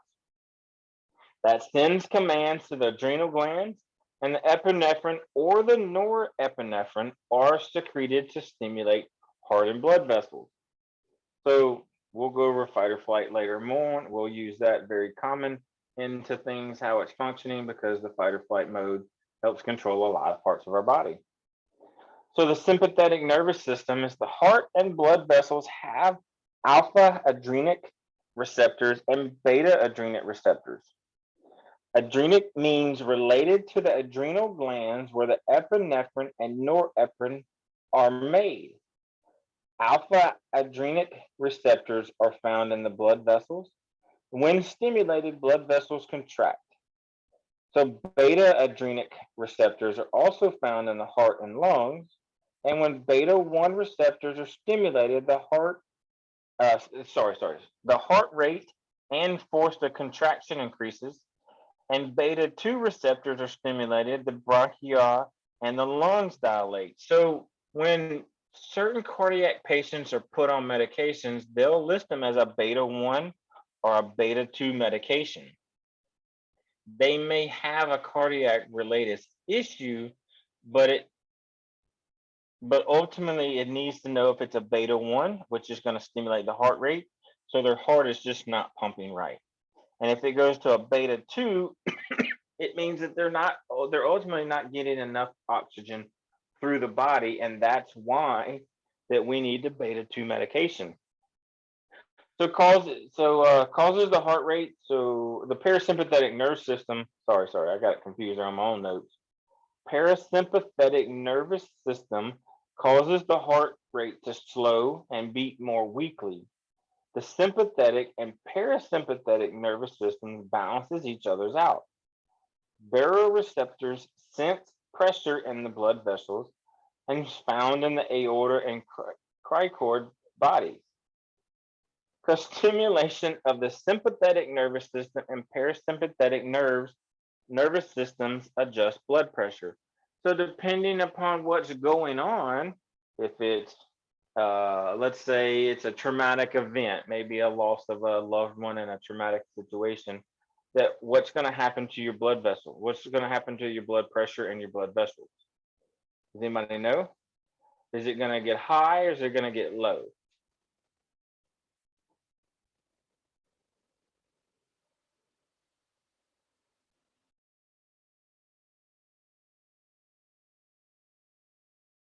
It's going to get high. That's correct.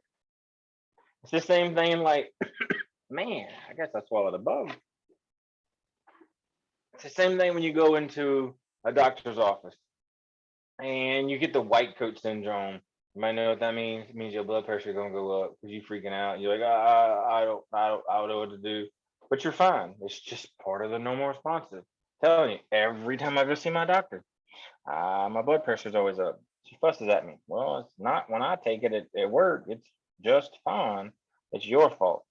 That's what I like to tell her, and she doesn't really listen sometimes. So the nervous system, we have anatomy and physiology of the nervous system, and it's divided into two main portions. So you have your CNS, which is your central nervous system. That composes of the brain and the spinal cord. And you have your peripheral nervous system, and that refers to the nerves outside the brain and the spinal cord. The somatic nervous system regulates voluntary activities, and the automatic nervous system controls functions that are automatically. That's very easy to break that one down on which one controls what. So I always got that right because I was like, oh, look, automatic nervous system. I don't have to think about it. Here's our brain. I always spell it as brain. When I spell brain, I spell Brian. So that's my little joke. Your cerebrum is the largest portion of the brain. Surfaces is made up of the neurons responsible for higher brain functions and can be divided into halves or hemispheres. I guess that's why I don't have much brain function. I guess my cerebrum's messed up. I'm sorry, folks. That's why I gotta keep it simple. So each hemisphere has 4 lobes. So you have your frontal lobe that is responsible for personality, judgment, planning, problem solving, concentration, and self-aware. Your parietal lobe is the septal recognition. Your optical lobe is vision. Your temporal lobe is taste, hearing, and the ability to understand words. So sometimes when you have a stroke, those are affected through your temporal lobe. Your cerebellum controls balance, muscle coordination, and posture. Your brainstem controls functions necessary for life, including cardiac and respiratory functions and regulation of consciousness. Comprised of the midbrain, the pons, and the medulla oblongata. Regular activities, activating systems regulates consciousness. I guess I can shut mine off. When I lay down, bro, I'm gonna shut that off completely. It's time to go to bed. So as you see, your brainstem comes up into your head. That's where it connects with all the little fibers and all the little brain stems and all the little important neurons and the synapses and all that fires off into here. Here's your cerebellum's right in here, and your cerebrum that goes around the inside of your skull. As you'll see, if you'll have a stroke, maybe you'll have a little bruised area here, and this can die due to a stroke. That's the reason why we want to get you there in time and get you situated to the hospital as fast as we can. Maybe we can reverse that. All right, so the CSF filters out impurities and toxins, and it cushions the brain and spinal cord. So around here, go back to this picture, all this pleural space has CSF fluid all up in here, and all fits around the outside, and that is the fluid that is responsible for providing cushion to the brain. Now, no, it's not always going to. It's not a water. It's a fluid-like substance that can leak out, and if it does leak, it will come from your ears, or it can leak down into your spinal cord and create all sorts of other problems. But if you ever have a traumatic patient and you keep noticing this stuff just coming out their ears, and you're like, what is? Take you a little 4x4, little clean, sterile gauze, wipe their ear, lay it down on the bench beside you. And then in just a few minutes, when it's dry, look at it. If it's in a star-shaped pattern, that's CSF fluid. You can do the same thing for animals. We had a very bad, in my area, we had a really bad accident with some cows a long time ago. And we had to put them down on the side of the road because they had jumped off an overbridge and it was bad. But a lot of them started having this fluid before they were killed, and we were looking at it and it was clear fluid. And I was actually taught a couple of responders around and showing, look, this is CSF fluid. You can see it here, da, da, da, da. So it makes it understand that you can see that the CSF fluid can leak from around on the inside of the brain due to certain traumatic activities. All right. So the CSF fluid, what it does is it helps with, it does help with oxygenated blood, and it's supplied via the deoxygenated blood is drained from the head via the internal and external jugular veins, which is, let's look at this picture. Your jugular's gonna run down on the side, on either side. So they'll run right down kind of by the ears and all that area, okay? Your spinal cord, remember how many vertebrae make that up? I know y'all do, y'all wrote that down. So the spinal cord is an extension of the brainstem. What it does is it leaves the skull via the foramen magnum, and that is right in here, comes out, see this little opening right here? That's the foramen magnum. It's increased with the vertebrae column. It extends at the level of the second lumbar vertebrae, and its primary function is to transmit messages between the brain and the spinal cord. So that's its primary job, is to protect it, and send out messages. I'm having to send a message right now.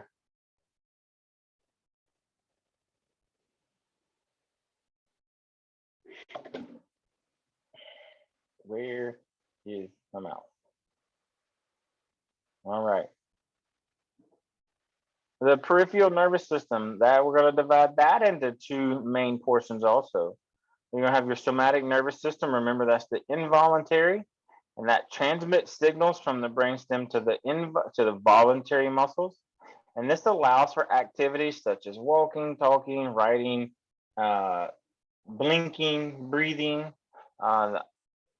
The automatic nervous system, which is involuntary. I'm sorry, take that back. That is not the blinking and breathing and all that. I got ahead of myself. The sympathetic nervous system and the parasympathetic nervous system, those are all involuntary. So that's what's going to take place for the breathing, blinking, and all that, because that just, we don't have to think about that. It automatically does it. Somatic nervous system, it transmits signals from the brain to voluntary muscles and allows for activities such as walking, talking, and writing. Let's see this. So the involuntary actions that it shows on your screen, it says the split into two areas: your sympathetic nervous system, which is your fight or flight, or your parasympathetic nervous system, which slows the body. So if something scares you, that's going to trigger your fight or flight mode. Your parasympathetic is what slows you down, allows you to get comfortable, relax, and go to sleep. Sometimes it's hard for some people to turn that off and get into the position where they can go to sleep and relax, but that's the two areas that control that.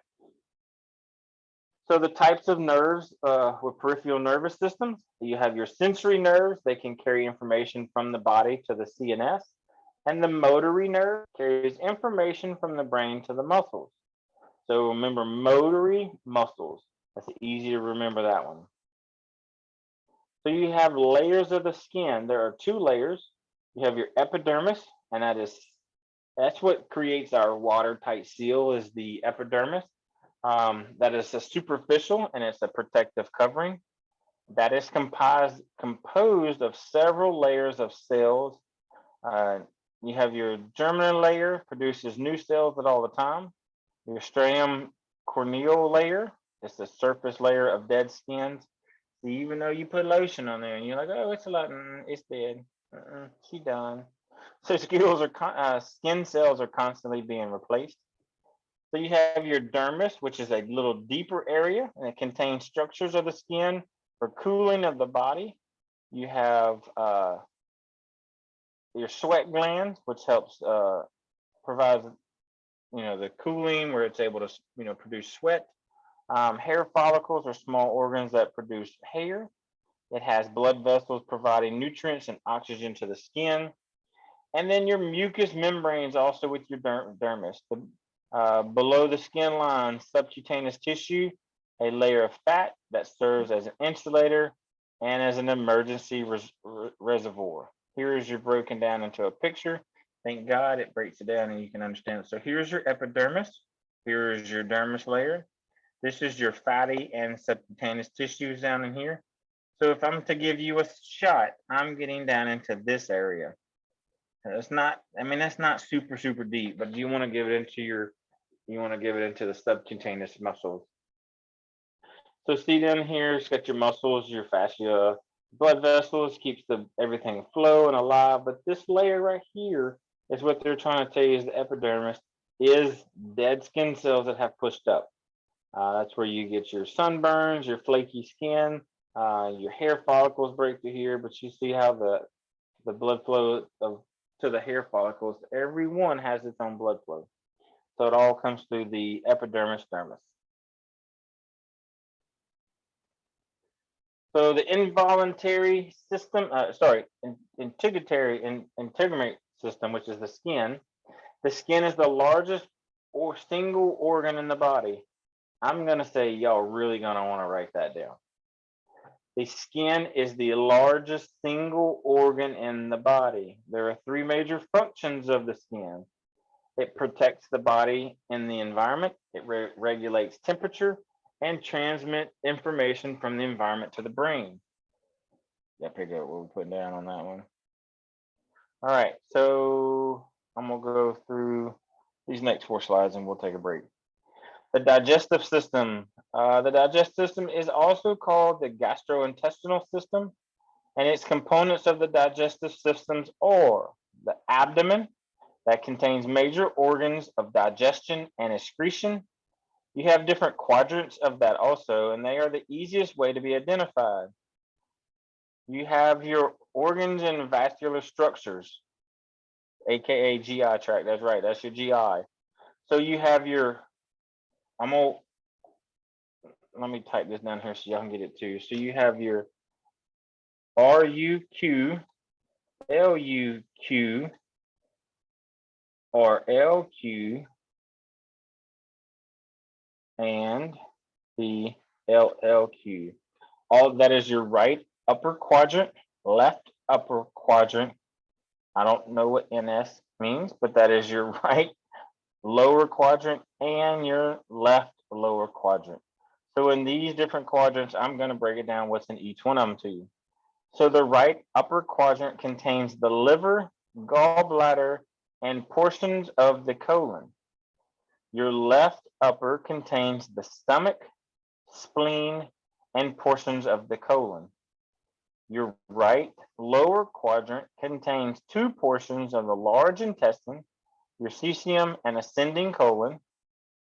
Your left lower quadrant contains the descending and sigmoid portions of the colon. The small intestines and pancreas, large intestines, urinary bladder lie more than in one quadrant. The kidneys and pancreas lie behind the abdominal wall or the retroperitoneal.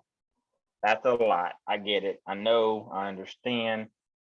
I'm sorry. Do I need to repeat any of that for y'all? Do y'all pick up what I'm putting down?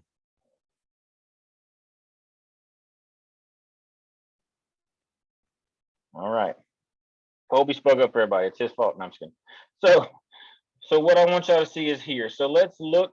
Here is our midline right here. All right. So this is where our midline is. See how it's making now? Here's your quadrants. Boom, boom. So I'm going to go with RUQ, right upper quadrant, left upper quadrant. This is your right lower quadrant and your left lower quadrant, because I'm going off the patient's side. All right, so this is the right side. So now you understand what this is broken down, what lies in what area. But this is a midline dissection of the human body, okay?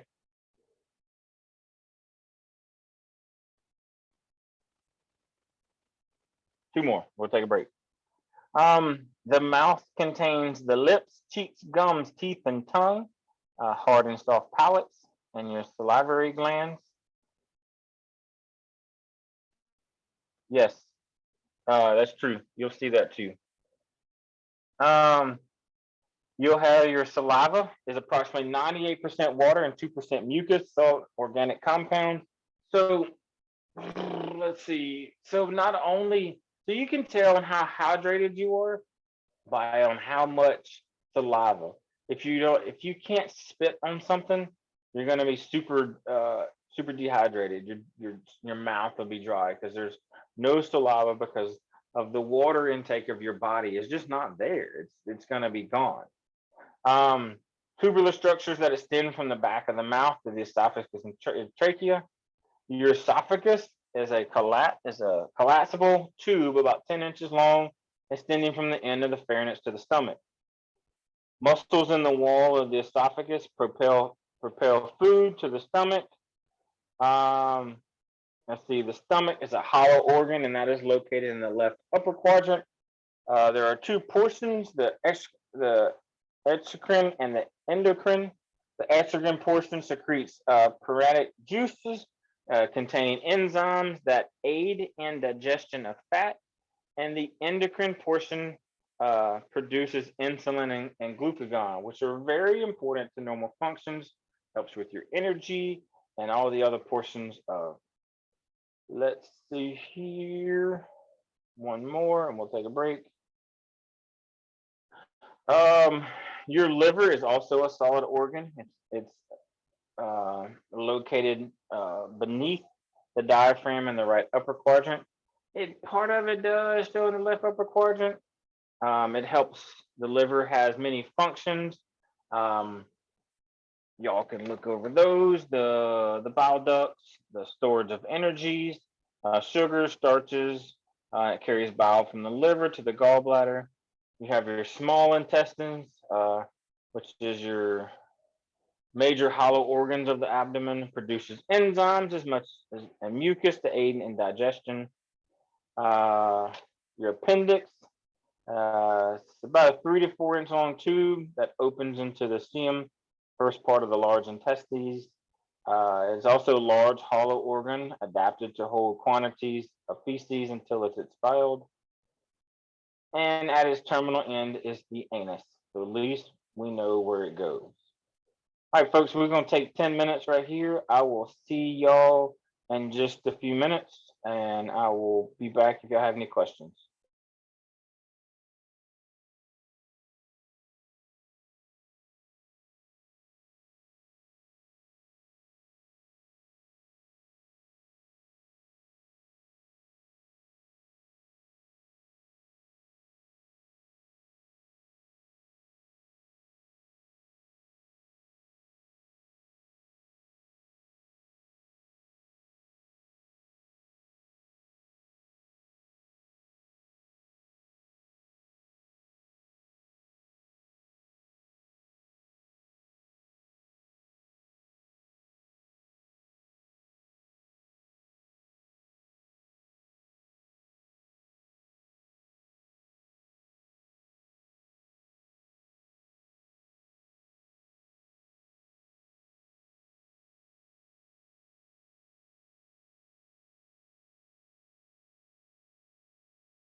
Hey, real quick, can anybody tell me, are y'all looking at my slideshow, the big slideshow where it's the big screen or multiple slides?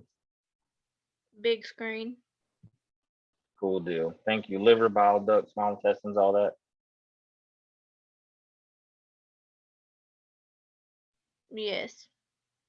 Thank you. See you in a few minutes. I ain't gonna bug you no more.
All right, sorry about that, folks.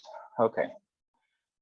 So my computer decided to change screens and everything on me. I have no idea what happened, but it is what it is. All right, so we're gonna go to the next slide. All right, so the digestive system is just as important as everything else because it's got to get rid of it. You need to get rid of these toxins, this waste, and it has to go. So enzymes are all added to food. You have your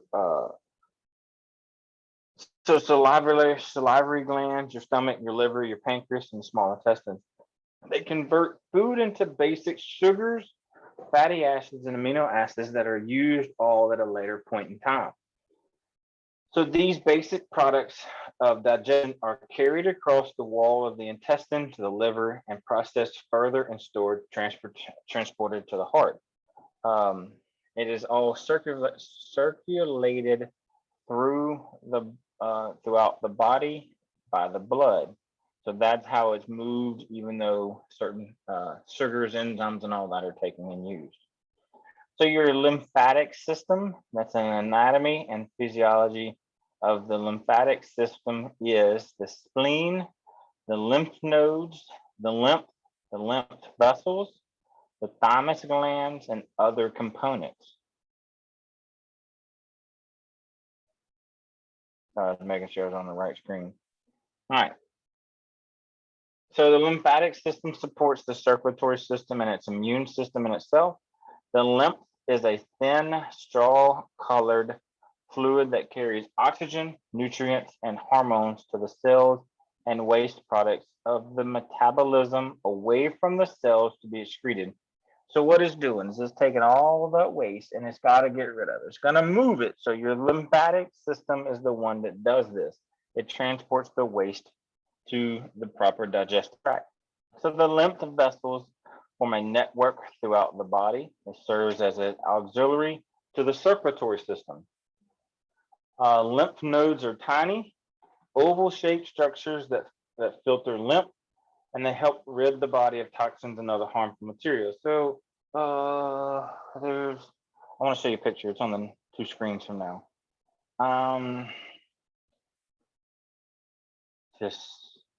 The biggest one here on the endocrine system is each hormone has a specific effect to some organ, tissues, or processes.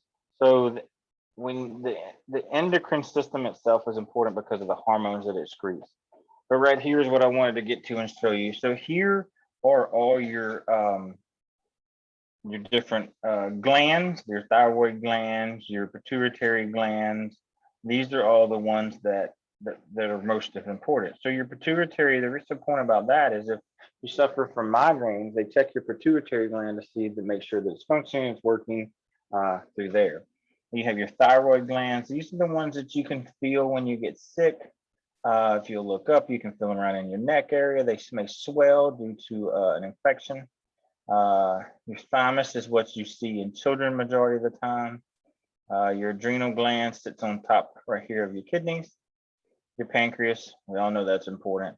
And then your male and female reproductive organs. So what's so important about the urinary system? And it helps controls the discharge of certain waste. The main function of the urinary system is controlled fluid balance in the body. It filters and eliminates waste, and it controls the pH balance.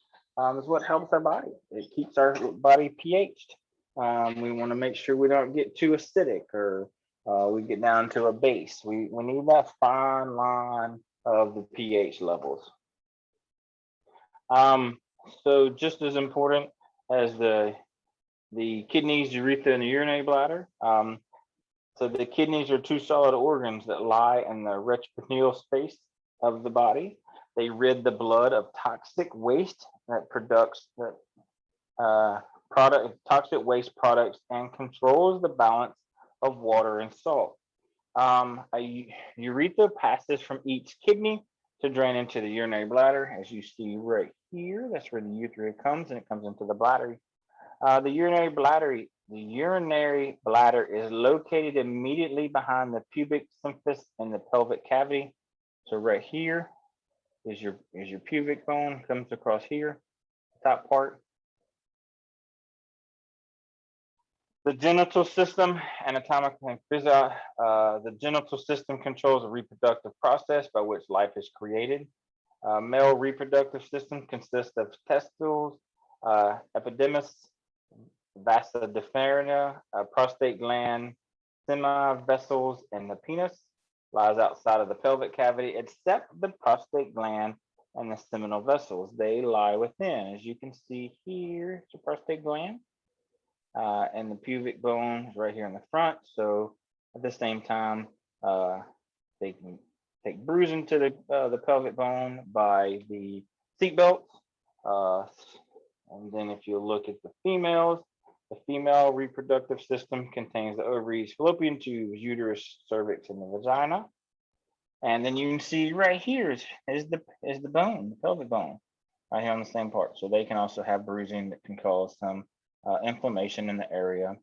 So your cervix is and here your vagina goes up, your urethra, your fallopian tubes. You can also have a tubular pregnancy, and that's where this comes into place, is right into here.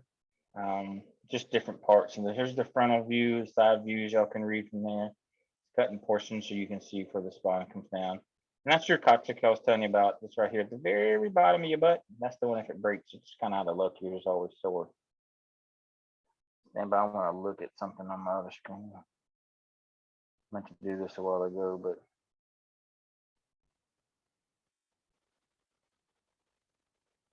all right, back to where it was. Y'all bear with me. We're not too much longer, I promise. And then I got an activity for that we all gonna do, and I hope to have everybody cooperating throughout it and enjoying it too. All right, so we're gonna talk about the support of life. All cells in the body require oxygen. It's kind of like us, we're addicted to it. I like to breathe. All cells in the body do require oxygen, nutrients, and removal of waste. You can't just leave the waste in there. I mean, you got to get rid of it. Same thing as us. You can get impacted. Your bowel can back up and it makes you very sick. So the same thing with the body, it's got to get rid of it. The respiratory and circulatory system are the carrier of those supplies and waste. And reference, and if any interference occurs, cells become damaged and die. You can't reproduce some of them. Sometimes they are what they are. Cells use oxygen to take available nutrients and turn them into chemical energy through metabolism. The ATP, which is the adenosine triphosphate, is used in energy, metabolism, and storage. Aerobic metabolism uses oxygen. Cells switch to an anaerobic metabolism when oxygen is limited. And lactic acid is a damaging waste product of this process. So lactic acid and other waste accumulate around the cells that become toxic and cells can die. So you got to get rid of them. You need to hurry up and move that fluid along. Movement of oxygen and waste and nutrients occurs by diffusion. On your screen, it's talking about pH is critical to diffusion. The body expands a large amount of energy to maintain normal pH. Pathophysiology is the study of functional changes that occur when the body reacts to a disease. Respiratory compromise is the inability of the body to move gas effectively, and this can lead to hypoxia, which is decreased level of oxygen in the body, and hypercarbia is elevated levels of carbon dioxide in the body. Those both are bad. We talked about that. We should know that those are bad. Oh, factors that impair ventilation. Maybe have a blocked airway. You can go into respiratory arrest. You can be your respiratory drive can be compromised. Impairment of the muscles. So your neuromuscular disease, you can affect from trauma. Airway is obstructed physically by asthma attacks. I'm not sorry. Physiological by asthma attacks, drug overdose, trauma to the chest wall, and allergic reactions all can impair the ventilation process. Factors that impair respiration, change in the environment, change in atmosphere. We talked about altitudes, impaired movement of gases across the cell membrane. Maybe there's an issue as you're having trouble circulating oxygen through the blood cells. Some people may have to stay on a CPAP machine that pushes the cleared oxygen of a pressured device as it pushes through your body. Ventilation, perfusion, the mismatch between they all. The ventilation perfusion ratio describes how much gas is being moved effectively through the lungs and how much blood is flowing around the alveoli. A mismatch occurs when one of those two variables is abnormal. Pulmonary embolism is preventing blood flow, which is also called a PE. Edema inside the alveoli, which is fluid. When either the V or the Q is impacted, respiratory compromise can occur. Yes, Reginald, the biggest one is you can die. That is important. You don't have the functionality of a respiratory drive. You can die.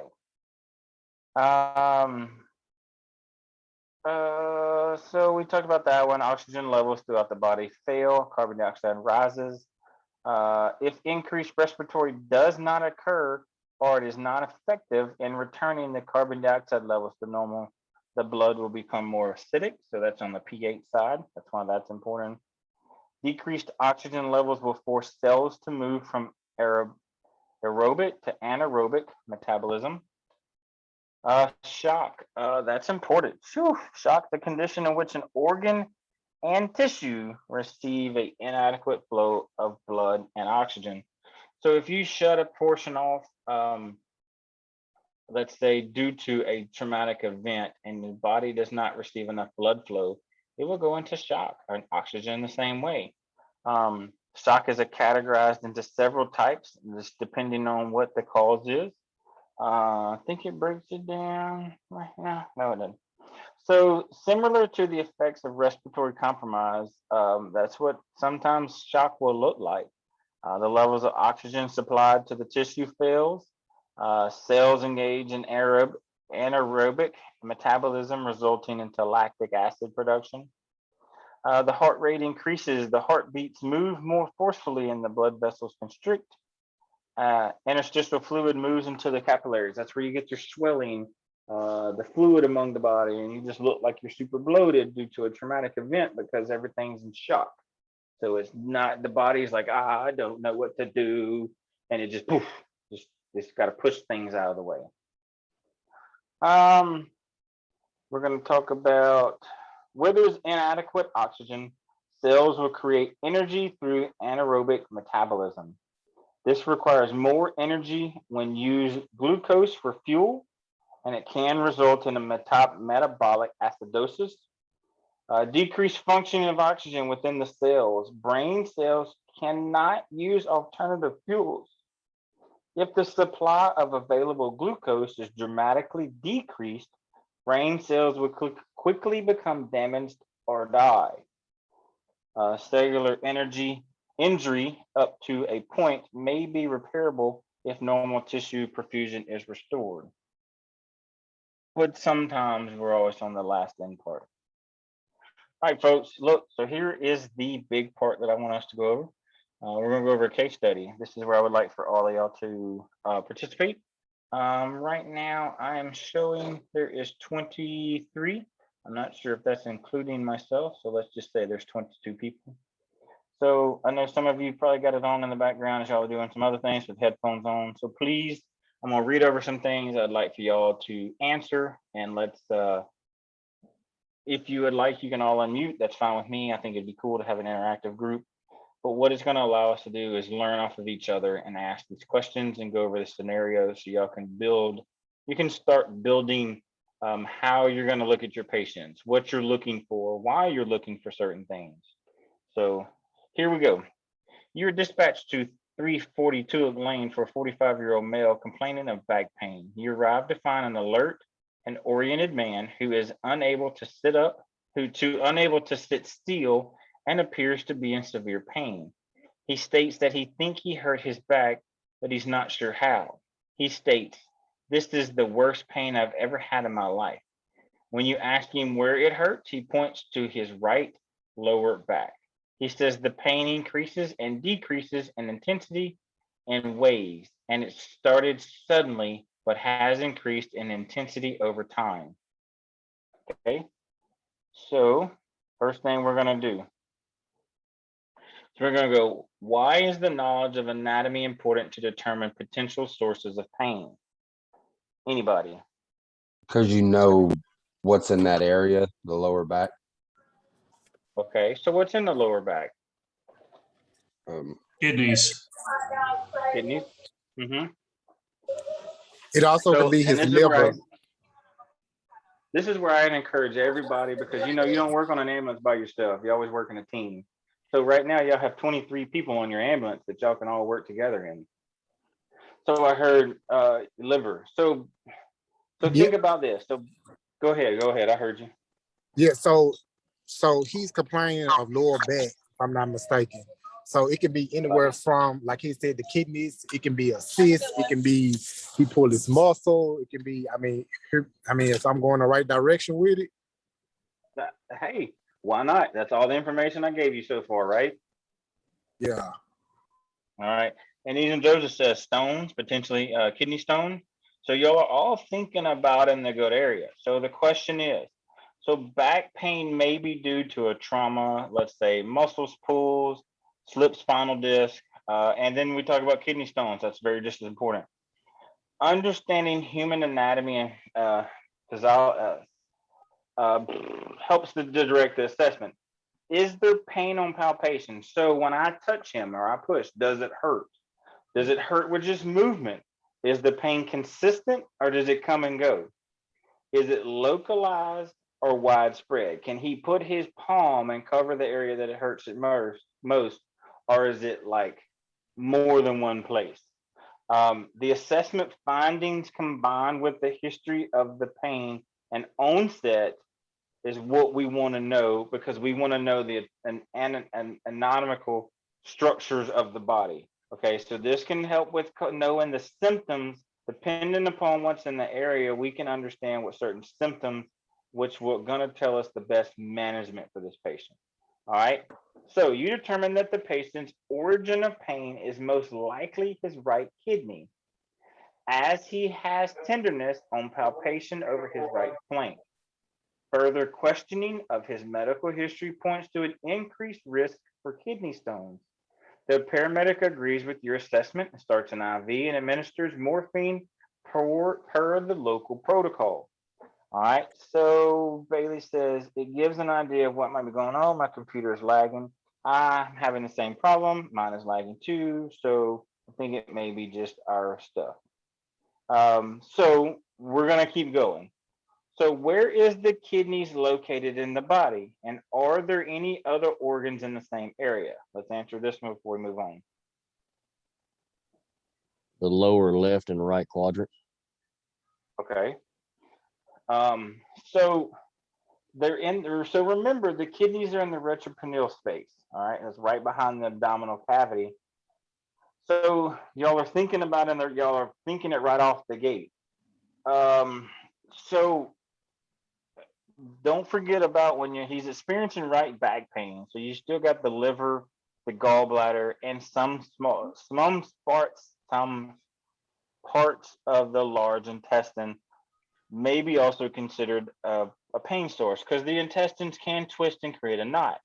That can be done just as well. Just remember, the adrenal glands sit on top of each kidney, and the pancreas, they're all hidden in that retroperitoneal space. So don't forget about that. Just because they're hidden in there doesn't mean that they can't be part of it too. But you're right. So it sits on the right and left side. All right. So the next, give the location of the kidneys and other components. So we just did that. Y'all overachievers. All right. So let me see here.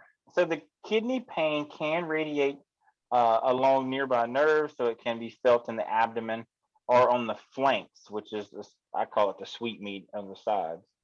It's the back or the groin. Kidney stones may migrate down the ureters, causing change in the pain as the ureters move the kidney stones along. The potential, some humira blood Due to irritation of the urethra, the pain and stress often causes nausea and vomiting as well. The patient may be anxious and move around trying to find a comfortable position. There's not a comfortable position. I don't care what they do because if those stones have moved down, starting to flow down the track, it's just what it's doing. It's like a stone just tumbling down the road, and it's not gonna be safe. It's not gonna be comfortable until they pass it. So you're already on the right track. Y'all are picking up what we're putting down.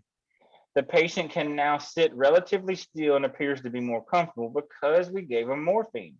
You feel that your knowledge of the human anatomy helped in determine the source of this pain. All right. If you're unfamiliar with the human anatomy, how could your lack of knowledge significantly affect the quality and the timeless of your patient care? So if we don't know what's going on, we're just like, his back's hurting. It could, who knows what it could be.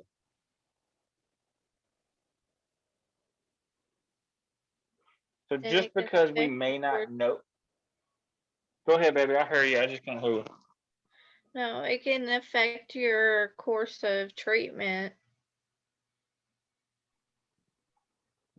Correct. Because if I'm thinking, oh, it's just back pain, no big deal, I'm not gonna run lights and sirens back to the hospital with the guy.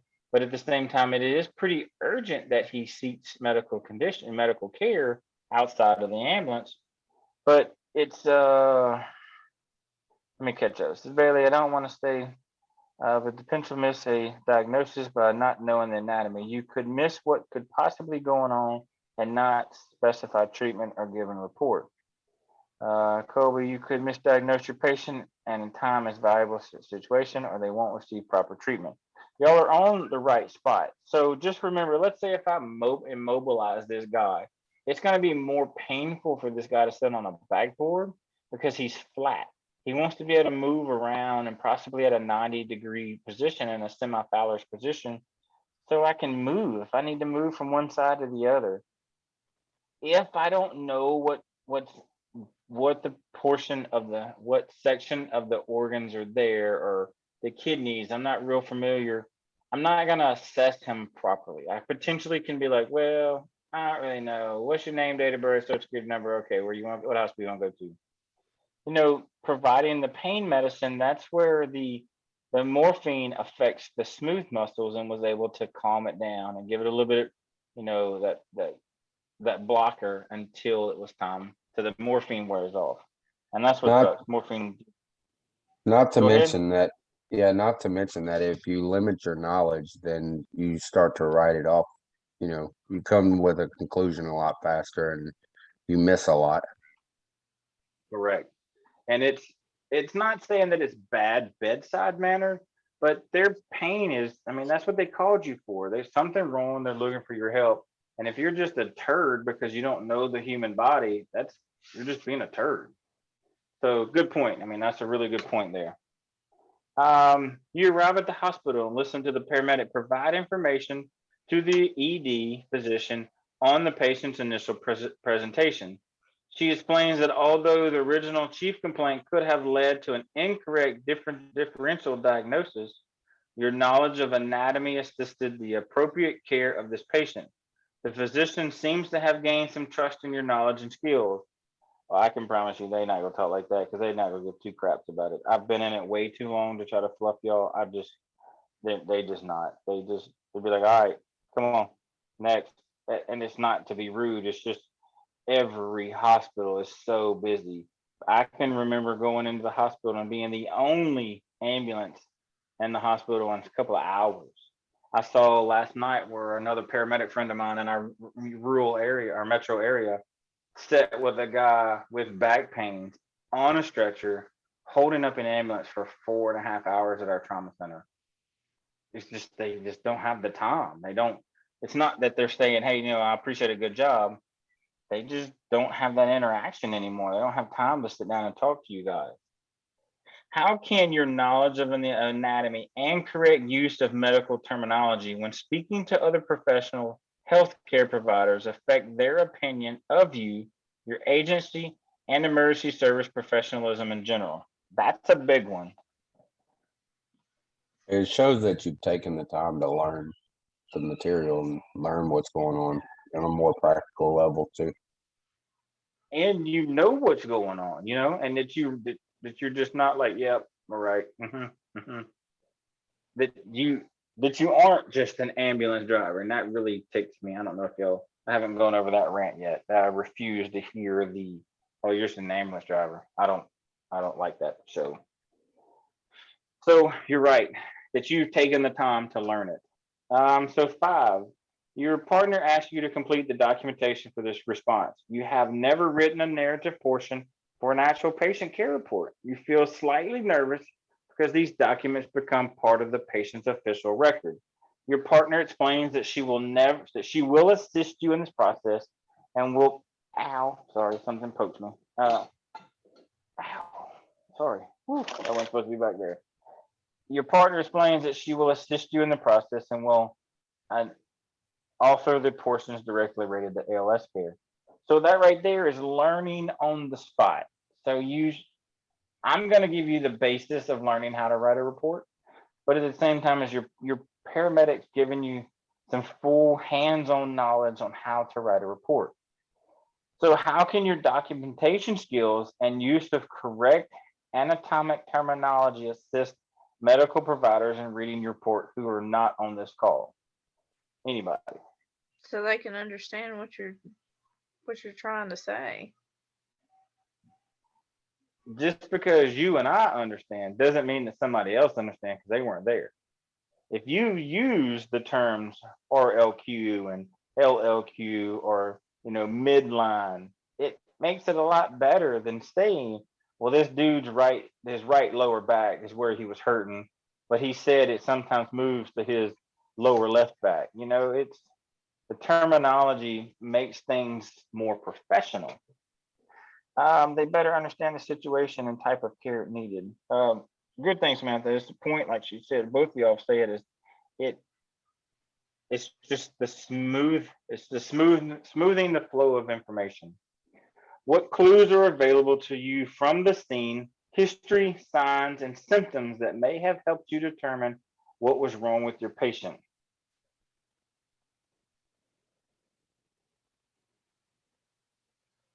So the biggest one I can think of, Bailey says, if you say anything about documentation, it's that it's very, very important.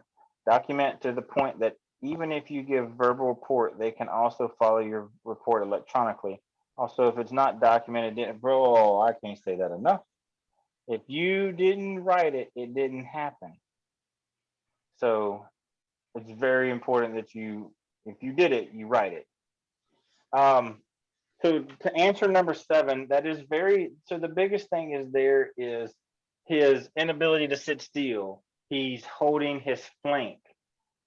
He's saying that his flank hurts and that it comes and goes. Well, if you know how the kidney stones tumble down throughout the track, it makes you understand, be like, oh, well, yeah, I get it. So if it's flat and smooth and it's flowing on a flat side versus tumbling, it's not causing a killer amount of pain.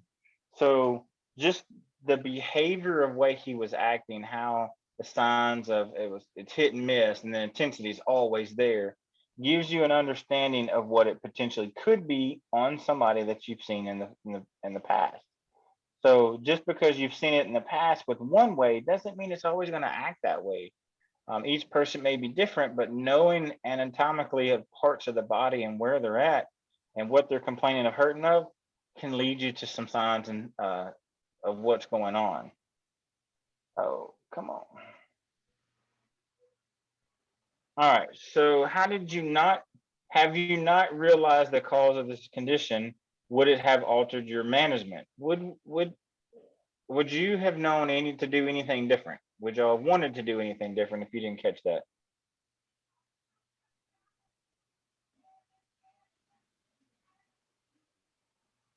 I mean, Well, that yeah. kind of goes along with what I was saying earlier. Like, you can treat them incorrectly.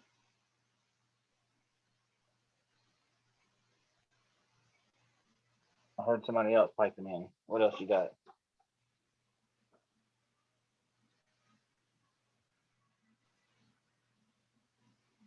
Well, I'll tell you, I got burned a long time ago. I let the scene dictate my treatment because it was a hostile scene and I was trying to hurry up and get out of there because I felt threatened.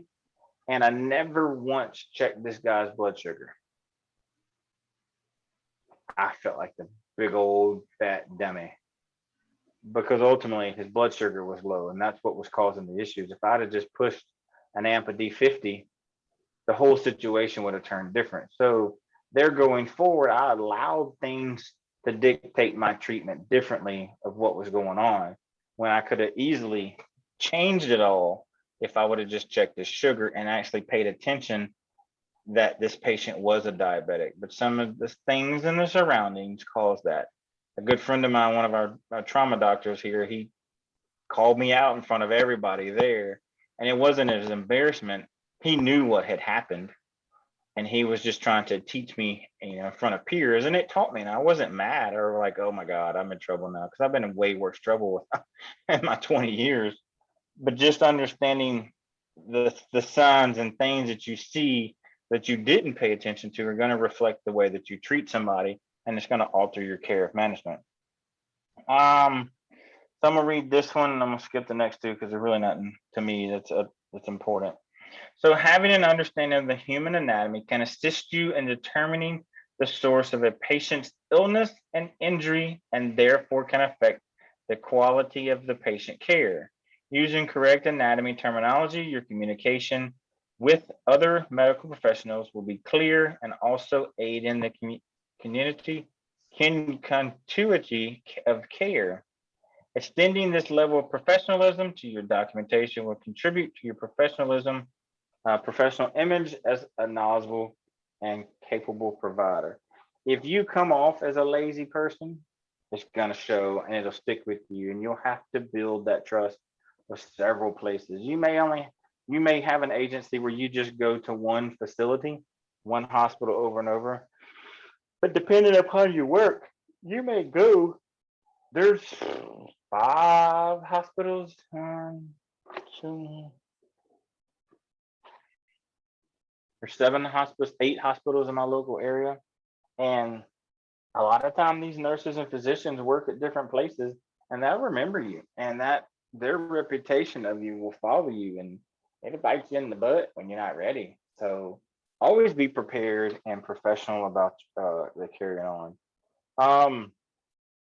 Does anybody have any questions? Want to follow up on anything? Do we have any? Do we need to go back over something and go, some more detail about anything? Anybody?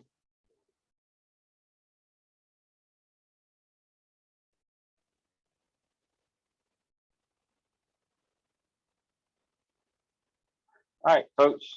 Well, I'm gonna take that as a note, everybody. Whoops. There is your class code for the evening. BR549. I'm gonna show some age to see if anybody knows where that came from. No extra credit, but I'll give you a pat on the back.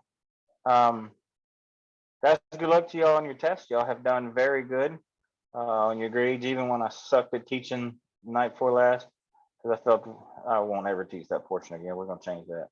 So again, class code BR549. If anybody has any questions, concerns, or problems, please feel free to get up with me. I'm gonna hang tight for a little bit. We can talk about things if y'all need to. But other than that, I hope you all enjoy your evening and have a good night. I will see y'all Tuesday night. Don't forget to submit y'all's documents to Rob if y'all haven't done it. Today's the 15th. I'll be narrowing my list down, checking it twice if anybody's missing any financial documentations. All right. Y'all have a good night. Hoorah, brother. Have a good weekend. Thank you. Have a good night.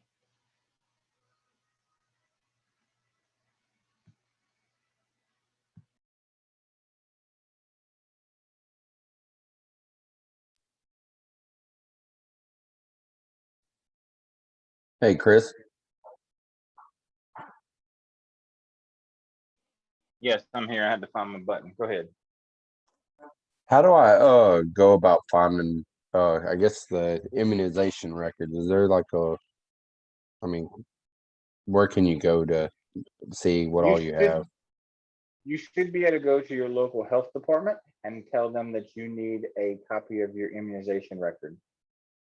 You may Okay, actually be able to call them. They may not be able to take you in person because I don't know what the COVID policies are in whatever state you live in, but you should be able to reach out to your local health department. They're the ones that are the key holders of that information. okay, all right. Yeah, because I crew change next week, so then I'll Okay. try to get you all that stuff. Where are you at? Where are you working at? Right, I'm on the Ocean Black Hornet out there at Mississippi Oh. Canyon. Yeah, you're not too far from me then. I'm on the Holstein full time. I think I already talked to you about that. Yeah, we're right here next to about 2 miles away from the Thunder Horse. Yeah. Good friend of mine. She's on Thunder Horse. Yeah. So just whenever you get in, you may actually, like I said, you may actually be able to pick up the phone and call them while you're out there. If you've got good enough internet to stream this, then you're pretty good. But just call them, say, hey, look, I was gonna see if I could, and you may have to go there to sign something, but they could already pull it and have it waiting on you by the time you get there. All right, I appreciate it. All right, dude. Have a good one. Be safe. So Chris, when is the last day just to submit all the, I know it was the agreement that we had to submit, but when is the last day to like send out like the high school diploma and stuff like that? We sent out it to Rod, right? That is correct. You can send all that to Rob. If you want to, you can CC me on the email. I'm not gonna fuss complain. I'll just store it in the email box.